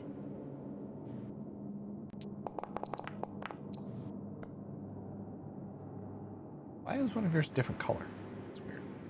Anyway, okay, so you get a 20. So the overall, you guys are relatively quiet moving across this bridge, going over towards the doors. You don't encounter any Nilbogs so far. Maddie turns into a glow bun and kind of jumps up ahead of you. So you guys kind of hunker down behind a particularly wide stalagmite and watch. When she does that, if it doesn't look like hers is following her, I pick it up. Or Yeah. Okay. So yeah, you pick up Hector. I'm amazed put I'm it next to remembering the Brave. names for these. I put it right on my head next Okay. to Rave. All right. So Hector stays with you. He seems a little anxious watching Maddie go off, but Anyway, so Maddie goes off on her own. Now you're in kind of like one of these big platform areas of stone. To your left and right is open area, and straight ahead of you is a massive stone doorway, like 40 feet high, solid stone door, double door. So you can tell this leads into a pretty impressive kingdom of some kind. And off to your right, you see these like spiked, jagged stones, stalagmites sticking out as if it's some sort of palisade wall. And you see fires moving around inside of there, and you hear like this yelping noise. But there's nothing really between the party and the front gate. Okay. The door is slightly ajar, by the way. Can I peek in at all, or? Yeah, you can do that. So you hop up to the door, and you peek your head in, and you see, you see a long hallway. Large ceilings, like 50-foot arched ceilings. Either side of this long hallway is lined with what looks like porches made of stone, with overhangs of buildings made of stone, and on top of those, more porches and more buildings made of stone, lining this for probably 100 feet straight back, which is as far as you can see. There's All right. not a single light in here. No lights. Okay. I'm gonna hop back to the party then and become Maddie and tell them everything, All right. since it seems safe that we can just walk up. Where you said there was no lights in the. So Maddie's told us this. So, but I'm asking Jesse because I want to understand. You said there were no lights, but didn't you say there was like torch?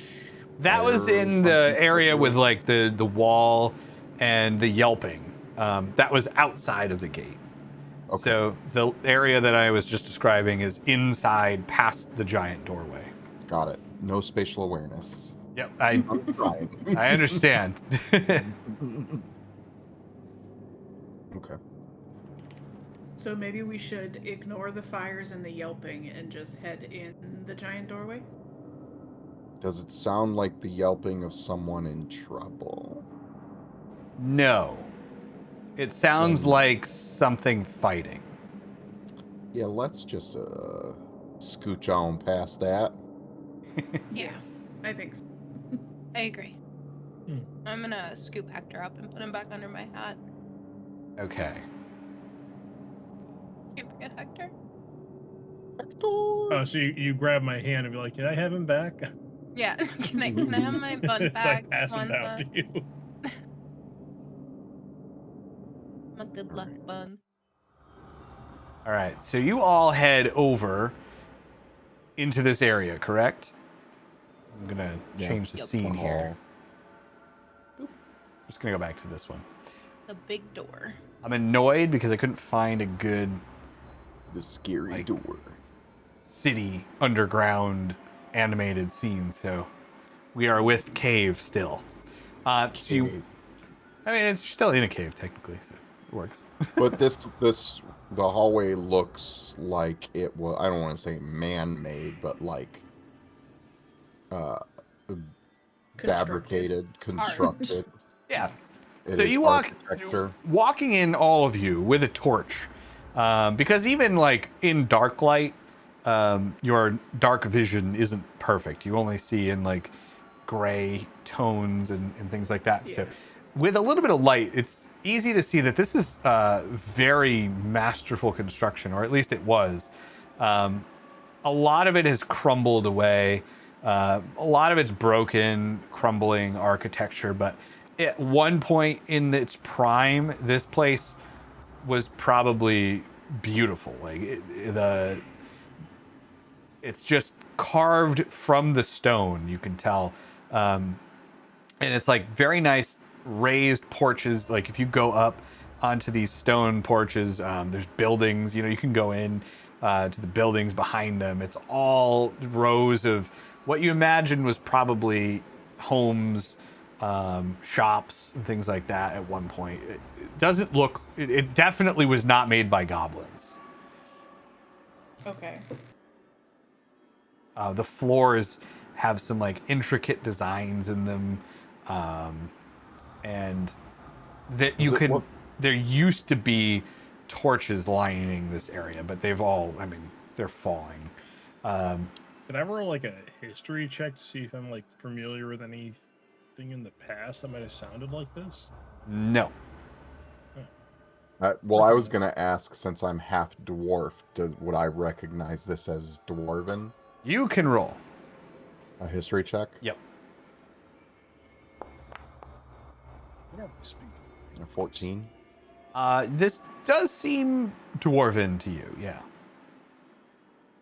So Wanza, the only reason I say you can't roll is because you don't know where you're from and you're 5. So It's worth asking. yeah, I just felt like I would explain it rather than just saying no and moving on. No. So yeah, So it does seem dwarven to you.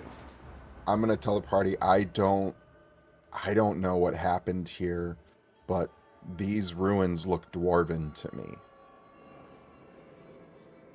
But What happened? ghosts, Ghost. maybe. Okay, do we want to like look around, or do we want to just keep trekking on?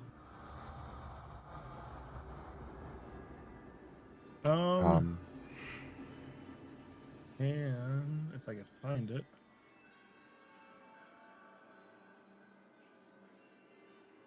Can I sense detect I'm gonna use divine sense as an action. You can detect good and evil until the end of your next turn. So like a minute. For anything that's a hollow spell, location of any celestial fiend undead within 60 feet that is not behind total cover. Okay, so it would have to be in the road or visible to you a little bit in order for you to detect it. Just throwing that out there. Yeah. Okay. I'm gonna. So is that a concentration spell that stays for a little bit? It's pretty much just 1 minute. It's one act. It's one turn. Yeah. Okay. So you keep that Until on for a the end minute. of my next turn. Okay. So 2 minutes, I guess, technically, as I walk towards the building. Okay. So there are rows of buildings. So are you going to one specifically, or just kind of going down the line? One that, like, I guess would look. How does it phrase it? Like one that stands out to the rest. Okay. I don't know how to rephrase. Is there like a slightly taller one that looks like it might? They're all pretty uniform, but I will say that there is probably one or two that are a little bit further, like they're kind of wider than the others, and they come out a little bit further into the main road area. So we'll say you head towards one of those on the right-hand side of the road. I'm just trying to see if there's anything nearby. It makes sense. Yep. With your spell active, you don't detect anything leading up to this building. You walk up to it, you look in, and you could tell that it used to be a large forge. There's rusted old tongs and hammers and things rotted away, strewn about the place. Like, it looks like they were like thrown. Everything in here is just all over the place. It's a mess. But you don't sense any undead creatures that you can see in here immediately. All right. I say we keep moving forward for now, then. This is very unsettling to me, especially as a half dwarf. But if this is a dwarven town, village, kingdom, there should be a way to the surface. So we should carry on. I agree. All right. Okay. So you continue down this road, and it's just more of the same for a long time. You're walking for about 20 minutes. And you finally come to this section where it opens up. And before you is I this. didn't get that. Could you try again? The ghosts, they spoke. They speak to us. What was that? So you get to this large opening, and like in front of you is there's a large chasm, and you look down and there's like kind of a swirl of a path that goes down, and it just keeps going down and down. You cannot see how far down this thing goes, but the rest of the buildings continue in a circle around it as far as you can see, and it goes much further than you can see. It just goes out into the blackness of this room. So it only goes down, there's no up? Not that you can see, but this is kind of just a big hole. From what you can tell, knowing dwarves, this probably goes down. This is like their core of their mining. Okay. So I'm just going to skirt the hole and just try and find, a way around it and up. Okay. Oh, let me describe that a little better. So there is a good 50 feet between the wall and the hole. Like, it's not just a hole, it's the center of their kingdom here. There's still buildings lining the entire outside of the room. This was probably like a bustling street. There's a wall that overlooks this hole. So it's not like you have to, try to You can't skirt just the wall. accidentally fall in. Yeah, you'd have to try really hard to fall into the hole. Are there any Prefer- signposts or anything? Can you read Dwarvish? I can. I know the Dwarven language. Yes. Okay, then yes, you can try. Go ahead and roll investigation, because the signs, this place is a little banged up, so it's going to take some searching to find any signs. Yeah. Sorry, I got a cat jumping on and off of me. Like, my drink is not for you. I have no clue what I roll because the cat just walked in front of my screen.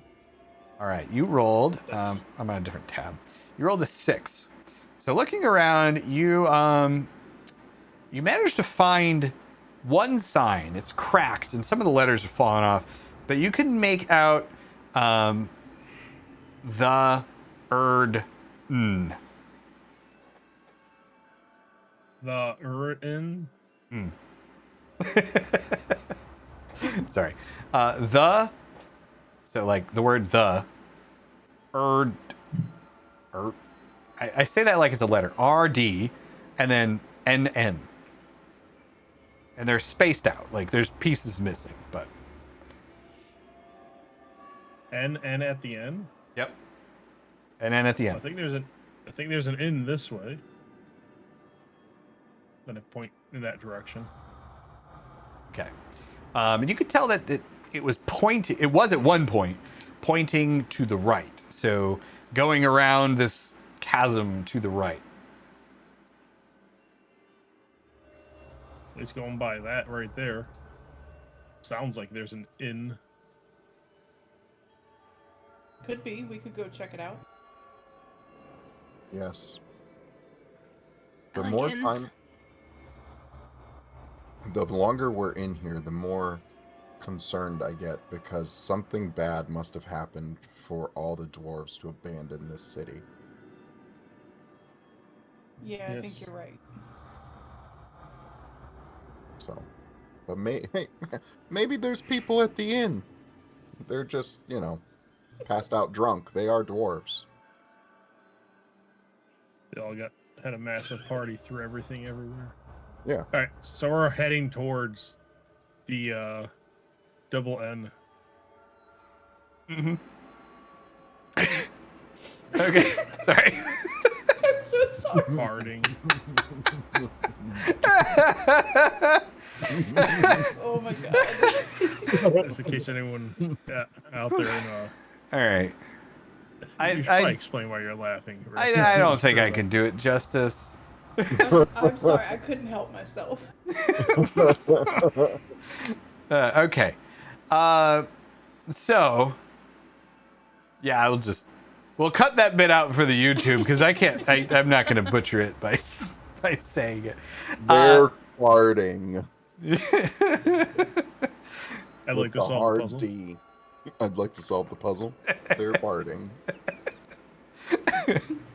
You guys head around to the right hand side, and you eventually, Wanza, your detect good and evil, or your divine sense, sorry, it starts to wear off, but right before it does, you feel something. I activate it immediately again. Okay. Well, that's annoying. I only got 4 uses of it during the day, so. So as you're walking, you start to hear like a bartender, and your sense, picks up. You could tell that there's something where that voice was coming from. I point, there's something over there, and I'm kind of getting vibes off of it. That's not alive in our sense. So let's not go that way. But we did hear someone yelling for the bartender. Bartender, What? I like bartenders. But what if it's a ghost bartender? Yeah, Do but they what if it's a still serve friendly drinks? ghost? I mean, I'd be mad too if goblins were showing up stealing my stuff. I'd be beating them up also. That's why we stayed awake the whole night, in case they tried to steal something on us, so we could beat them up. I'm okay to go check out the ghosts. I really want to point out that I can't punch a ghost, guys. Neither can I. This building that Wanza heard the voice come from, I'm assuming it has windows. No, it's a Linux building. Sorry. It does not. I quit. I'm just gonna leave. I don't want to play anymore. It's time to go. No, it does not have windows, actually. None of them do. It has a door. It has a door. Can I sneakily peek through the door and see if I can see who it was? Sure, roll a stealth check. Okay. I kind of like crouch down in the street as I Can see Dar I- sneaking up. I want to use Because it inspiration helps. and re-roll that. Sure. Wanza, what did you say? I'm sorry. Say I'm kind of like scooting down in the street, getting low, as if it's like somehow helping. Like in my head, I'm like, if I get down low and I stay quiet, it's gonna help Micah. It makes sense, and it did, It because did. Micah It got a did. 25 It did. and a nat 20. I think that was the first nat 20 of the day. No, It is, I think. No? No, Okay. Chase had one. No? Oh, Chase sorry, had the nat sorry. 1 immediately followed by the nat 20. That's Okay. true. Yep. I remember the nat ones. All right. So yeah, you peek around the corner and you make no noise. It's almost like you're floating. And you look in and you see the silhouette of a blue translucent figure sitting at the bar, holding up like a mug, and he keeps shouting, "Bartender! I've been here for too long and not had any service." Can I pretend to be the bartender and go in and serve him? Roll a deception check with disadvantage. Oh, damn. Okay. Don't forget we actually have an actual bartender. That's true. And we have Oh, blue. wow. Oh, So you walk in and walk behind the bar, like very confidently, grab a mug, and you say, you ask him what he wants. He looks up at you and he says, "Who the hell are you?" I'm definitely a bartender.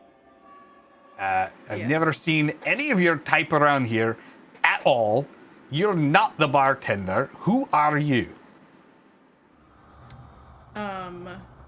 So my name is Micah, but I'm willing to serve you a drink, so is that good enough? Well, yeah, I suppose it is. And he puts his mug down. And I will pour him a drink of whatever he wants. Well, that's a good question, because where are you getting it from?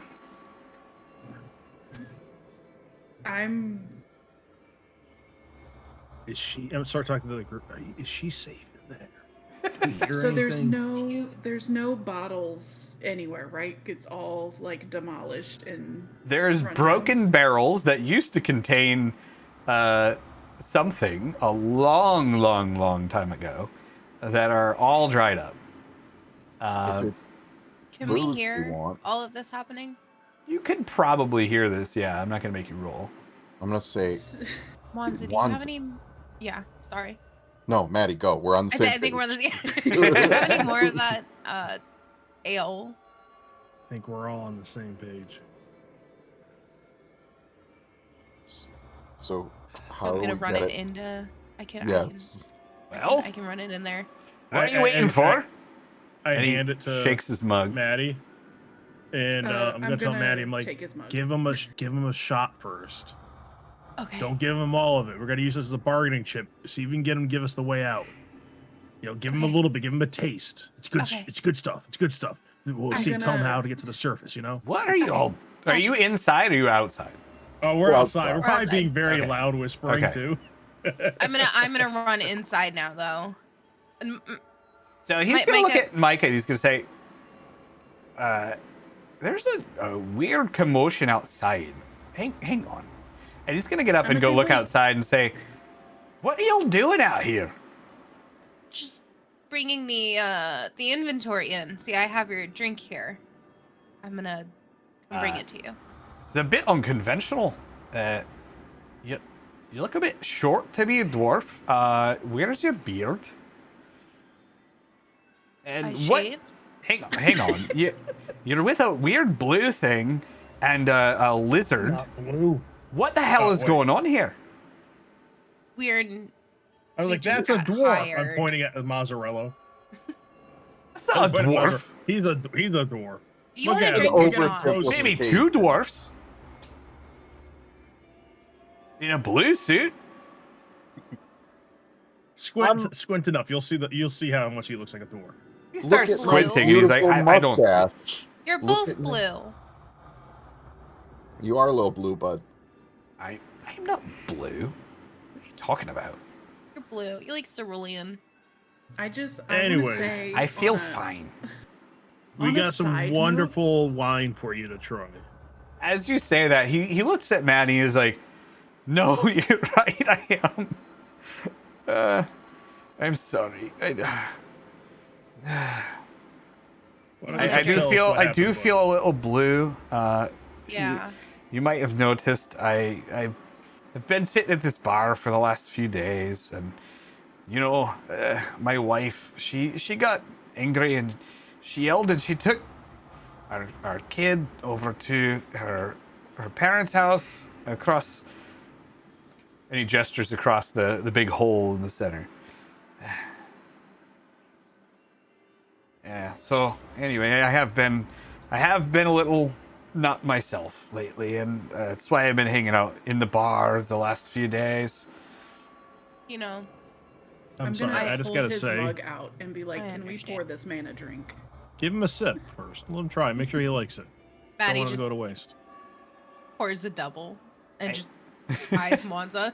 How much So he is left takes in it and there? he goes. Needs it. He goes and sits How back much is down at the left? bar, and he drinks it, and it just like pours directly out of the mug, like goes right through. I let out a really loud an audible sigh.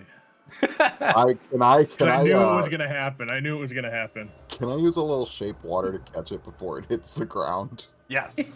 and siphon it into mine? Yes. Okay. So Do you feel better? yeah, actually, that was pretty good. You got any more of that? And any idea when the bartender will be back? No, we gotta go to the surface to find her. No, Haldor went in the back to get another barrel. And he's they been went to back the there for surface. like hours.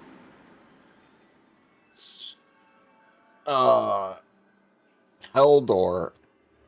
Yeah, so we ran into him on the way here, and he's having inventory issues, and the cart carrying the barrels of the special reserve is stuck.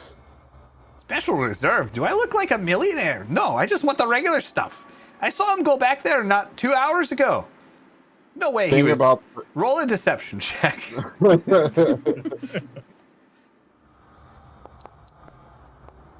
11. So he's like, no. I know he's back there somewhere. And he starts to like get up on the bar and look back there and yell, Haldor, what are you doing? Well, we could go look for him if you want. Well, you know what? I got an idea. Why don't you give me a little more of that stuff, and I'll wait here, and you could go find Haldor.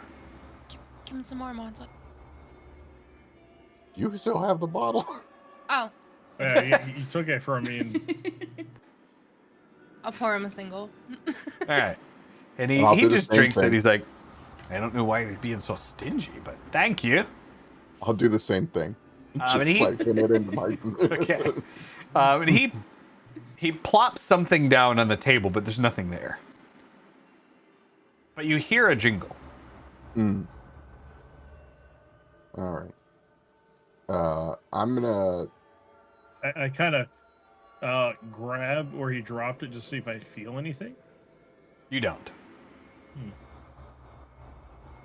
Well, who wants to take a peek in the back of the haunted bar to see if Burgle is back there? Since I am by the bar, I will go and look back there. Okay. So the way that the room is laid out, there's a big kind of open area where this is. It's about 10 feet from the front of the room to the bar. The bar is an L shape. You're behind it. He's sitting at it. And then there's like a stone wall behind the bar, which is kind of like the doorway to the back room. So you open the door and look in. And back there, it's like a 20 by 20 room. And it's full of just smashed barrels. It smells a little bit, but you could tell that like all of these barrels smashed on the ground. It smelled awful for a while, and now it's kind of like worn off. But you do see the skeleton of a dwarf in the middle of the room. Okay. I would like to pick up his dwarven skull and bring it back to the front of the bar. All right. Also worth noting that there are other dwarven skeletons. I probably should have mentioned this before. There are other dwarven skeletons around the bar. So you come back out with the skull, and you just plop it right in front of him on the bar. And I'm gonna say, is this your bartender? What the hell is that? What'd you do to Haldor? He was like that when I found him. Well, that's incredible. I mean, I'm a little sad that he's dead, but like, how did he decompose that much in like an hour and a half? And who killed him? I feel like Probably the maybe millbugs. it's been longer than an hour and a half. No, I saw him here not 2 hours ago. I'm just gonna like walk up to him and say, and like offer to shake his hand and say, I want to try something. I'm Mozzarella, and I go to shake his hand. You know, let's all get acquainted and see if Oh. he'll shake hands with me. No, you've been nice to me the past few days. We're huggers around here. And he goes to give you a hug. And then he's like, what was that? He realizes that he kind of just went through you. Yeah. Uh, For demonstration, and I go and I hug Mwanza, and I'm like, we're solid. oh, I understand. You are a ghost. I'm gonna lean over the bar You're- and be like, buddy, You're almost you're there. the ghost. I was like, What? Friend, stop and think. I meant literally. You got any Blue. other memories in you that you're trying to deny? No, I got in a fight with my wife. Well, it was a bit ago.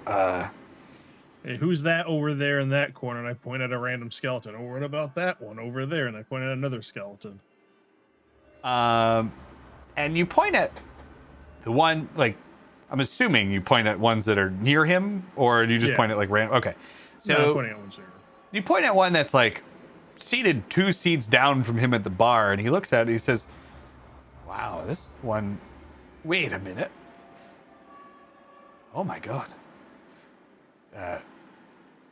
He's wearing my clothes. I might need a minute here. Hang on." Take your time, friend. And Eddie, why don't you pour him a little more? I'm gonna have he another grabs one. it, and then I won't he even get to Empty, try it. I empty the water skin. And I just siphon all of that into mine, baby. so he takes it and he drinks it, and you siphon it back, and he's just got his like one hand on the back of his head. He's walking around the room like,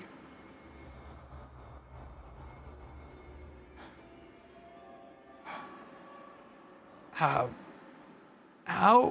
long have I been here? We don't know. We just got here, and I know this is like a lot for you to take in right now, but we're also trying to get out. Yeah, Trying to get to the surface. sure. Yeah. Yeah, sure. I can help you with that. We just wish we knew what happened here, so we knew to make sure that could happen elsewhere. Well, let me think. All right. So, I got in a fight with my wife. I came here. I honestly spent a bit too much time here. Went back to work. Came back again. And then you came in. You don't remember any loud noises, anything Screaming, weird? maybe. Well, now that you mention it, I do remember coming in, and then everything just kind of, there was a loud noise, like a boom, and then everything just kind of flew, and that's the last thing I remember. Let's see. Have you seen any? Sounds like something exploded. Can I tell from like how everything's thrown that maybe like where the shockwave might have came from or something? Roll an investigation check.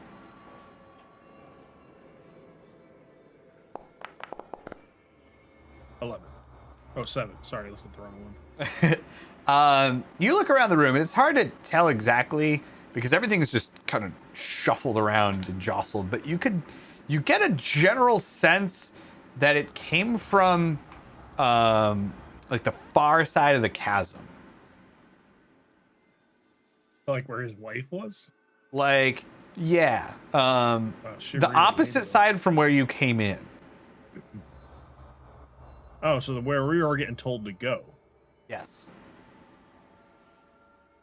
Okay. What's... Did this guy give us his name? No, he did not. I'm gonna... What's your name, friend? Grimbeard. The name? Grimby. I am, well, I suppose I was one of the best runesmiths in the city. A runesmith. What does a runesmith do? A runesmith? You've never heard of a runesmith? Where are you No, from? sir. The surface. Far away. The surface, far. yeah. Very well. Okay. It must be because everyone around these parts knows the great runesmiths of Dun Gul'Dun. Anyway, let me do. I forget. Come from the Four Teps Barony. What? The Okay, what? she gave it a real name. What's the Four Temps Barony? I've never heard of a Four Temps or a Barony. Human kingdom. Human Even kingdom. though none of, yeah, I don't know if Human it's- kingdoms around here. You must be from very far away. This must have happened a really long time ago. Or yeah, or you've been here a long time, Grimbeard. I look at Mozzarella. Mozzarella, what's the name of the dwarven hold that's in the near the kingdom? Mozzarella would definitely know it, but Cheese doesn't remember. Jesse. So We they're always get those dwarf traders that come through occasionally. So the they're whole reason I had to learn building a dwarves- dwarven hold, but there currently isn't one. Okay.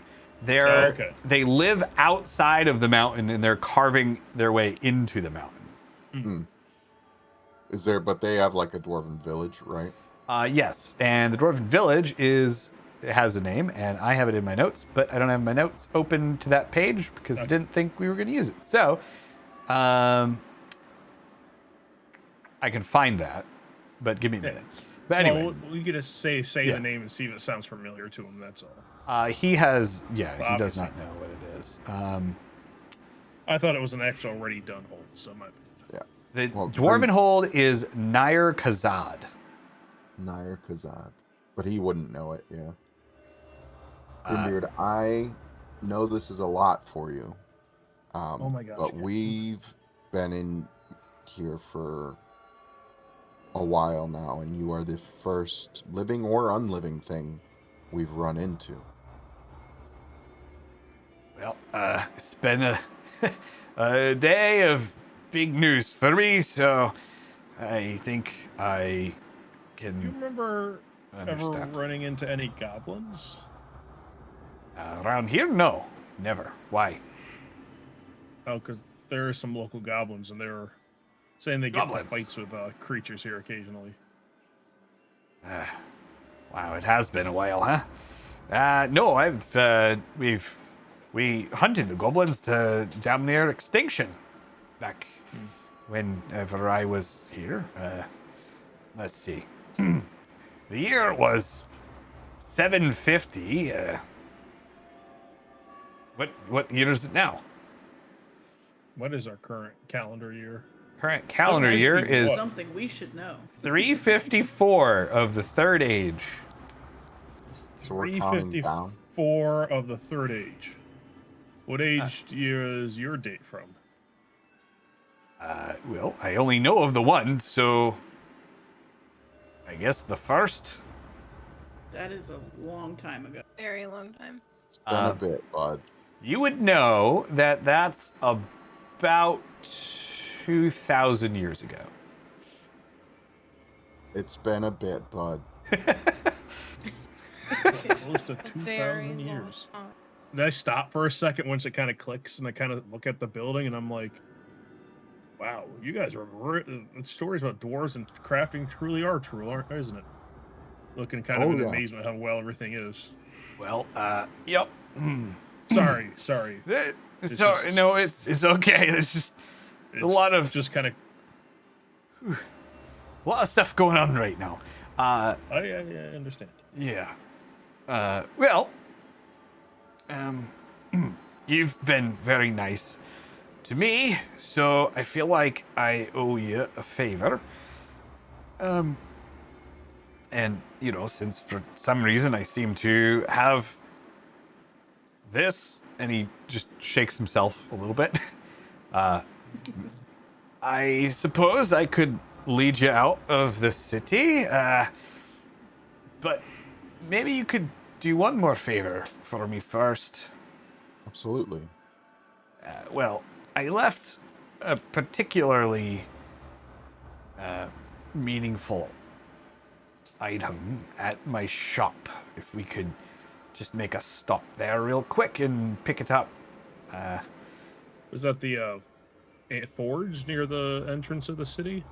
No, The no, one that we passed before. no, I'm not a blacksmith. I'm a runesmith. Different. I thought you guys might do the work in a similar spot. No, actually, my shop is over there, and he points to the far side, kind of where you expected the explosion came from. Well, Okay. Well, let's head there. I'm good with that. yeah. Yep. Well, I suppose we better go. No time like the present, huh? And he gets up and he starts to walk out of the building, and he leads you along the right-hand side of the giant hole in the center, and you don't really detect the presence of anything else, but you do see progressively more and more of the dwarven skeletons kind of littering the area. There are a lot of them. What could have done this? I think it's back where we got told to go by the goblins. Also, quick pause. Say thank you so much for the follow, Attagirl Gaming. Hello, welcome in. Hope you're having a good night tonight. Hello, Attagirl. Not a girl. That sounds super familiar. I'm gonna keep narrating, but feel free to keep chatting, and we'll pop in. Okay, so you guys walk along this area. And you walk up to a very decrepit-looking building, and he says, "Well, this has certainly seen better days, but here it is." And he walks in. What are we looking for? I am gonna walk in behind. Well, actually, a couple of things. My old hammer, chisel, and I have an old battle axe that passed down from my family. I'd like to take that with me. Never really been anywhere without it, so it's important.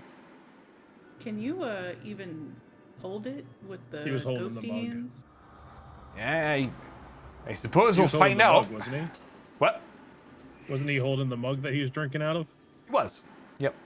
Yeah. That's That's fair. That's Alright, fair. well, I start looking around All right. for yep. All his right. hammer. Yeah, I'll do the same. So everyone go ahead and roll an investigation check.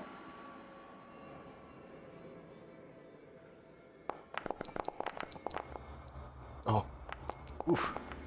another nat one. A nat And a one with a nat minus one. You find nothing. -1. Your eyes fall out. I got a 19. Nice. I think it's my best roll of the night. You just wanted to read some books. I understand that reference. Very glad you got the reference. All right. So you look around, and all of you working together, you manage to find this faintly glowing, very ornate stone hammer. I think we found your hammer. Oh, I kinda perfect. just- Um, I pick it up to go hand it to him. It's kind of like lodged in the back of a bookshelf, from what you could tell. There's like these old, crumbling, musty piles of what looks like it used to be paper. I tug it out. Yeah, it's just kind of there. Yeah. It's not like it's stuck. So you pull it out and you go to hand it to him. He says, there it is. My pride and joy, other than my family, who I assume are long gone by now. I try to like pat him comfortably without going into him. I appreciate the effort. The axe will probably be easier to find. It's just upstairs. Do you want us Go to go upstairs and look for upstairs? If you'd like, I could probably handle it. And he starts to go up the stairs. And Where does your family live? I say it before he starts going up the stairs. I used to live up above this, actually. Where you're going now? No. Second story was I just don't our want you to. It's bad enough that what might have befallen them. I don't want you to have to see it personally. At least not till you feel ready. I appreciate it, but they were staying with my in-laws, so I don't think they'd be here. Just give me a moment. And he walks upstairs, and you suddenly hear this shriek. And he starts, he comes running back down the stairs. He says, nope. Might need a hand, actually. What's up there? Don't know. Very angry looking thing. Might actually be coming down here now. And as he says that, you see the figure of a shrieking woman with hair just floating in the air, and her jaw is dislodged. She's just grabbing onto the top of the stairs she has broken arms and legs, she's just pulling herself along, and she shrieks down at all of you, and I need all of you to take a Constitution saving throw. That's horrible.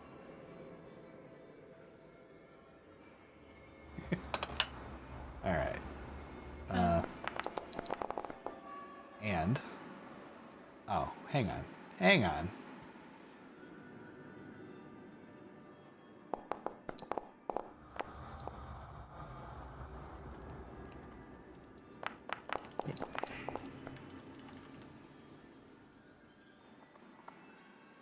I'm gonna edit out the part where I forgot to put on the music I wanted. All right, here we go. I fix would it in like post. to re-roll mine. All right, you go ahead. You can re-roll that. So Mozzarella's got a 22. Micah is going to re-roll. Maddie's got a 5. And Wanda's got a 14. So as this thing shrieks down at you, most of you now, you kind of expect this weird thing to just scream, and you brace yourself. And you take 4 points of damage. Maddie, you're overcome by this reverberating echo of this scream, and your head just feels like it's exploding. And you take 8 points of damage.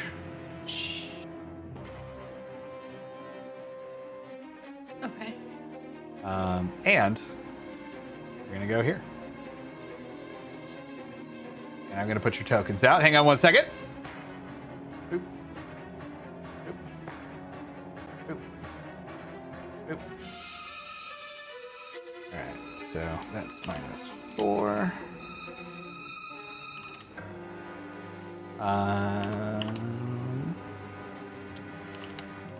And then you see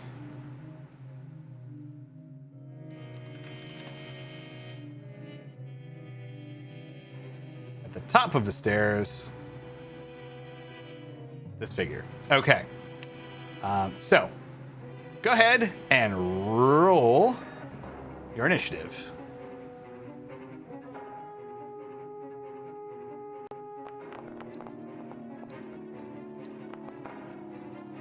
Seven, a very popular roll number today.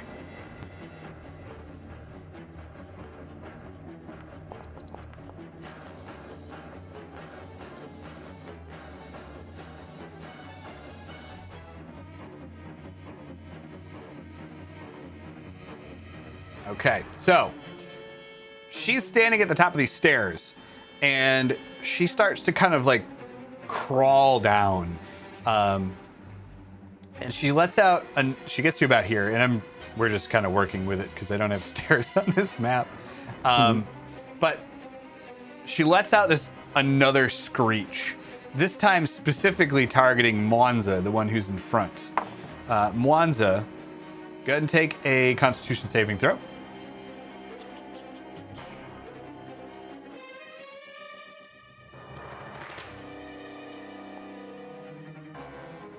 What was your total? 9. All right. So you are going to take the brunt of that hit. You're going to take 6 points of damage.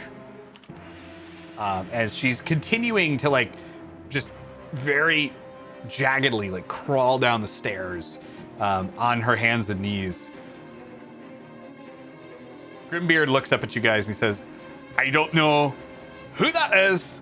I don't know why she was in the top of my shop, but she looks pretty mean, and I'm very sorry about it. Be right back. And he like runs out. All right, so with that, we're on to Muzzarello. Is she corporeal? Or can I tell that she's corporeal? She is not. You can see through her. Okay, in the D&D universe, how do you attack a ghost? You can attack a ghost. Okay. Yeah. All right.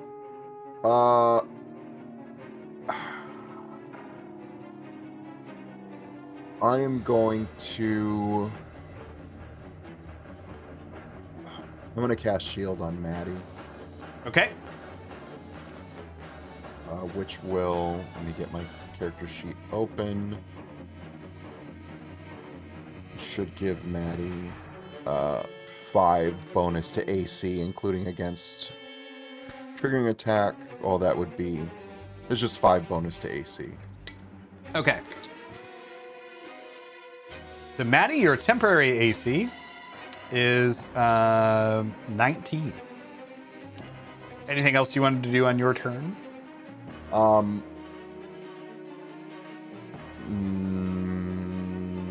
Let me look real quick. No. I could spend some spell slots to use these as bonus actions, but I'm not going to yet. So, nope. That's it. All right. So then on to Mwanza. I guess I'm going to use Protection of Good and Evil on myself. Okay. Find it to use.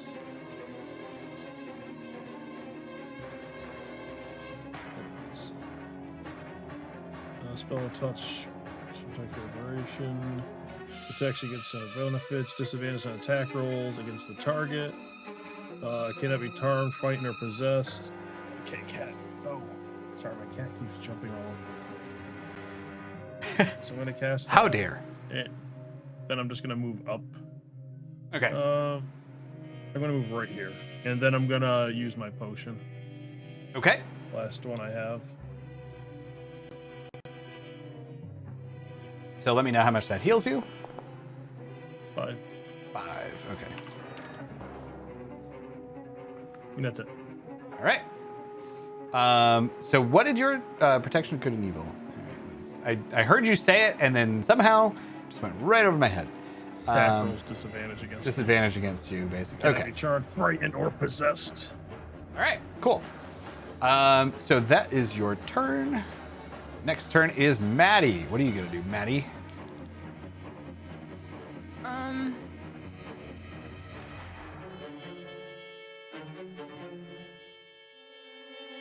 I'm gonna try to hit it with Alright. chill touch. All right. I don't want to go near it, so I'm gonna use a ghostly hand instead. All right. Ghost versus ghost. Let's do it. Ghost versus ghost. GVG. 25. If it 25 goes will with the most. definitely hit. Sweet. 4. All right, so you do 4 points of damage. So this, as it's like crawling its way down the stairs, this claw, this ghostly claw, just comes out and like grabs its head and bashes it down into the stairs, and it just like lets out this shriek, like ah, as it looks back up at you, now very angry. Micah, Okay, so more angry. I have like a passive ability, Mm-hmm. which is Dread Ambusher. Okay. So I get my walking speed increases by 10 feet. Mm-hmm. But if I take an attack action on that turn, I can make an additional attack as part of that action, dealing an extra 1d8. All right. So I'm gonna use that and hit her with my bow. All right. Go for it.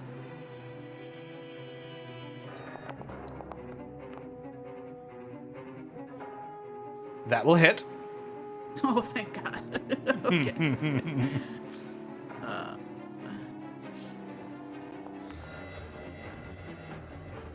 That's gonna be 9, and then I'm gonna do my d8. All right. This, which is gonna be another 5. All right. And then do you get to make another arrow attack after that, or is that just that was it? Actually, I guess, yeah, it's 2 arrow attacks, and one of them has the d8 attached to it. Okay.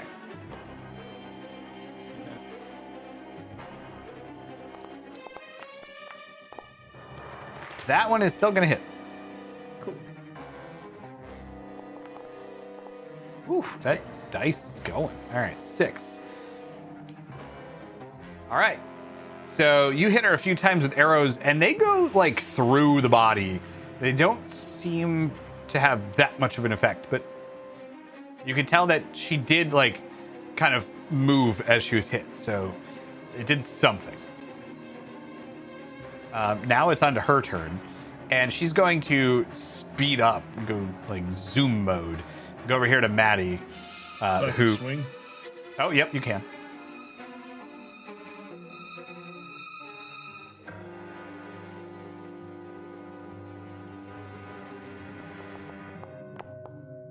So I got a 20. That will hit.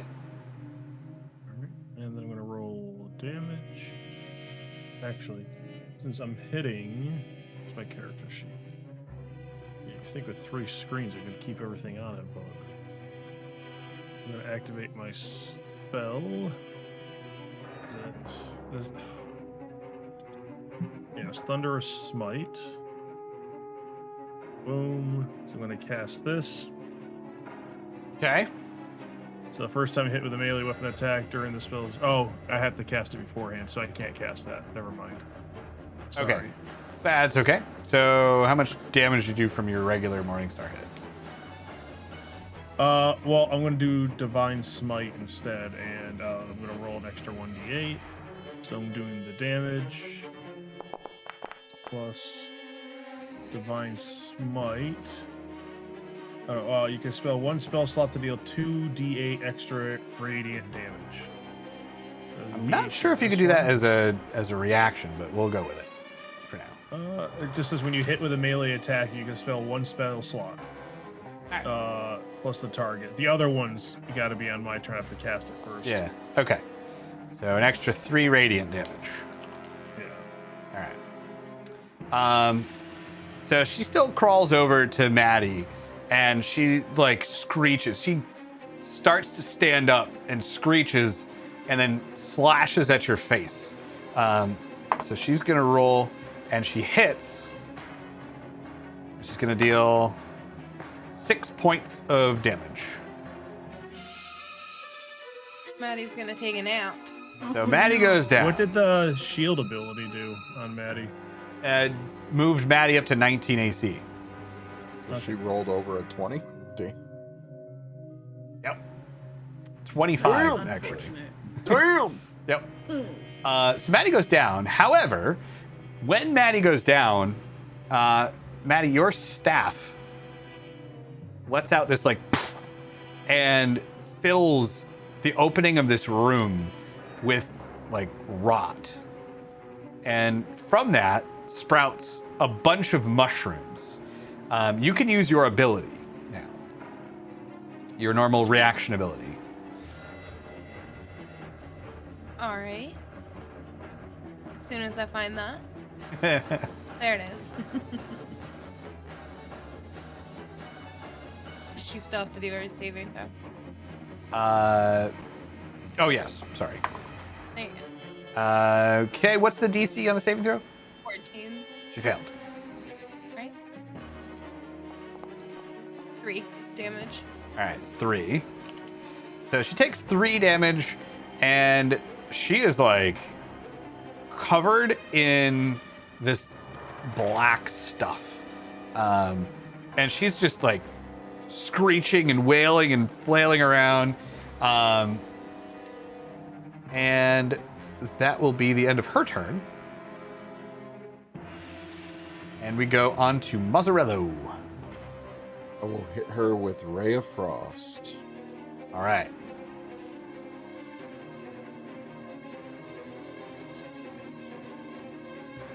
Annoying. That, yep, that'll hit. Believe it or not. I'm only rolling 1s or 20s today, apparently. All right, so you get how much? It's D8 damage, right? Yeah, I'm rolling it right now. Okay, so you do 8 plus 8. So that's some difficult math there, but you're going to just put both of your hands together and use you create this extra thick beam of ice that just goes right through the center of this thing and spreads out all over the floor. There's like 5 feet of just solid ice on the ground. And she's like screeches a final time and dissipates. Wow, I just touched my screen as if it was a touch screen. All right. So, she is dead. Dead. Wow, like 3 dead. Maddie is also dead. What do we do? I do be sleeping. Do be sleeping. I don't have any. Walk have over and potions. I One use lay healing hands. And Maddie. All right, so Maddie comes back up with 1 hit point. Hi. Is that good now? Good morning, CP. And as It's this a is scary going, thing gone. as this is going on, Grimbeard runs back into the building, brandishing like this glowing blue maul, and he says, "All right, I'm here. Where is she?" And he's looking Oh, around. hey, buddy.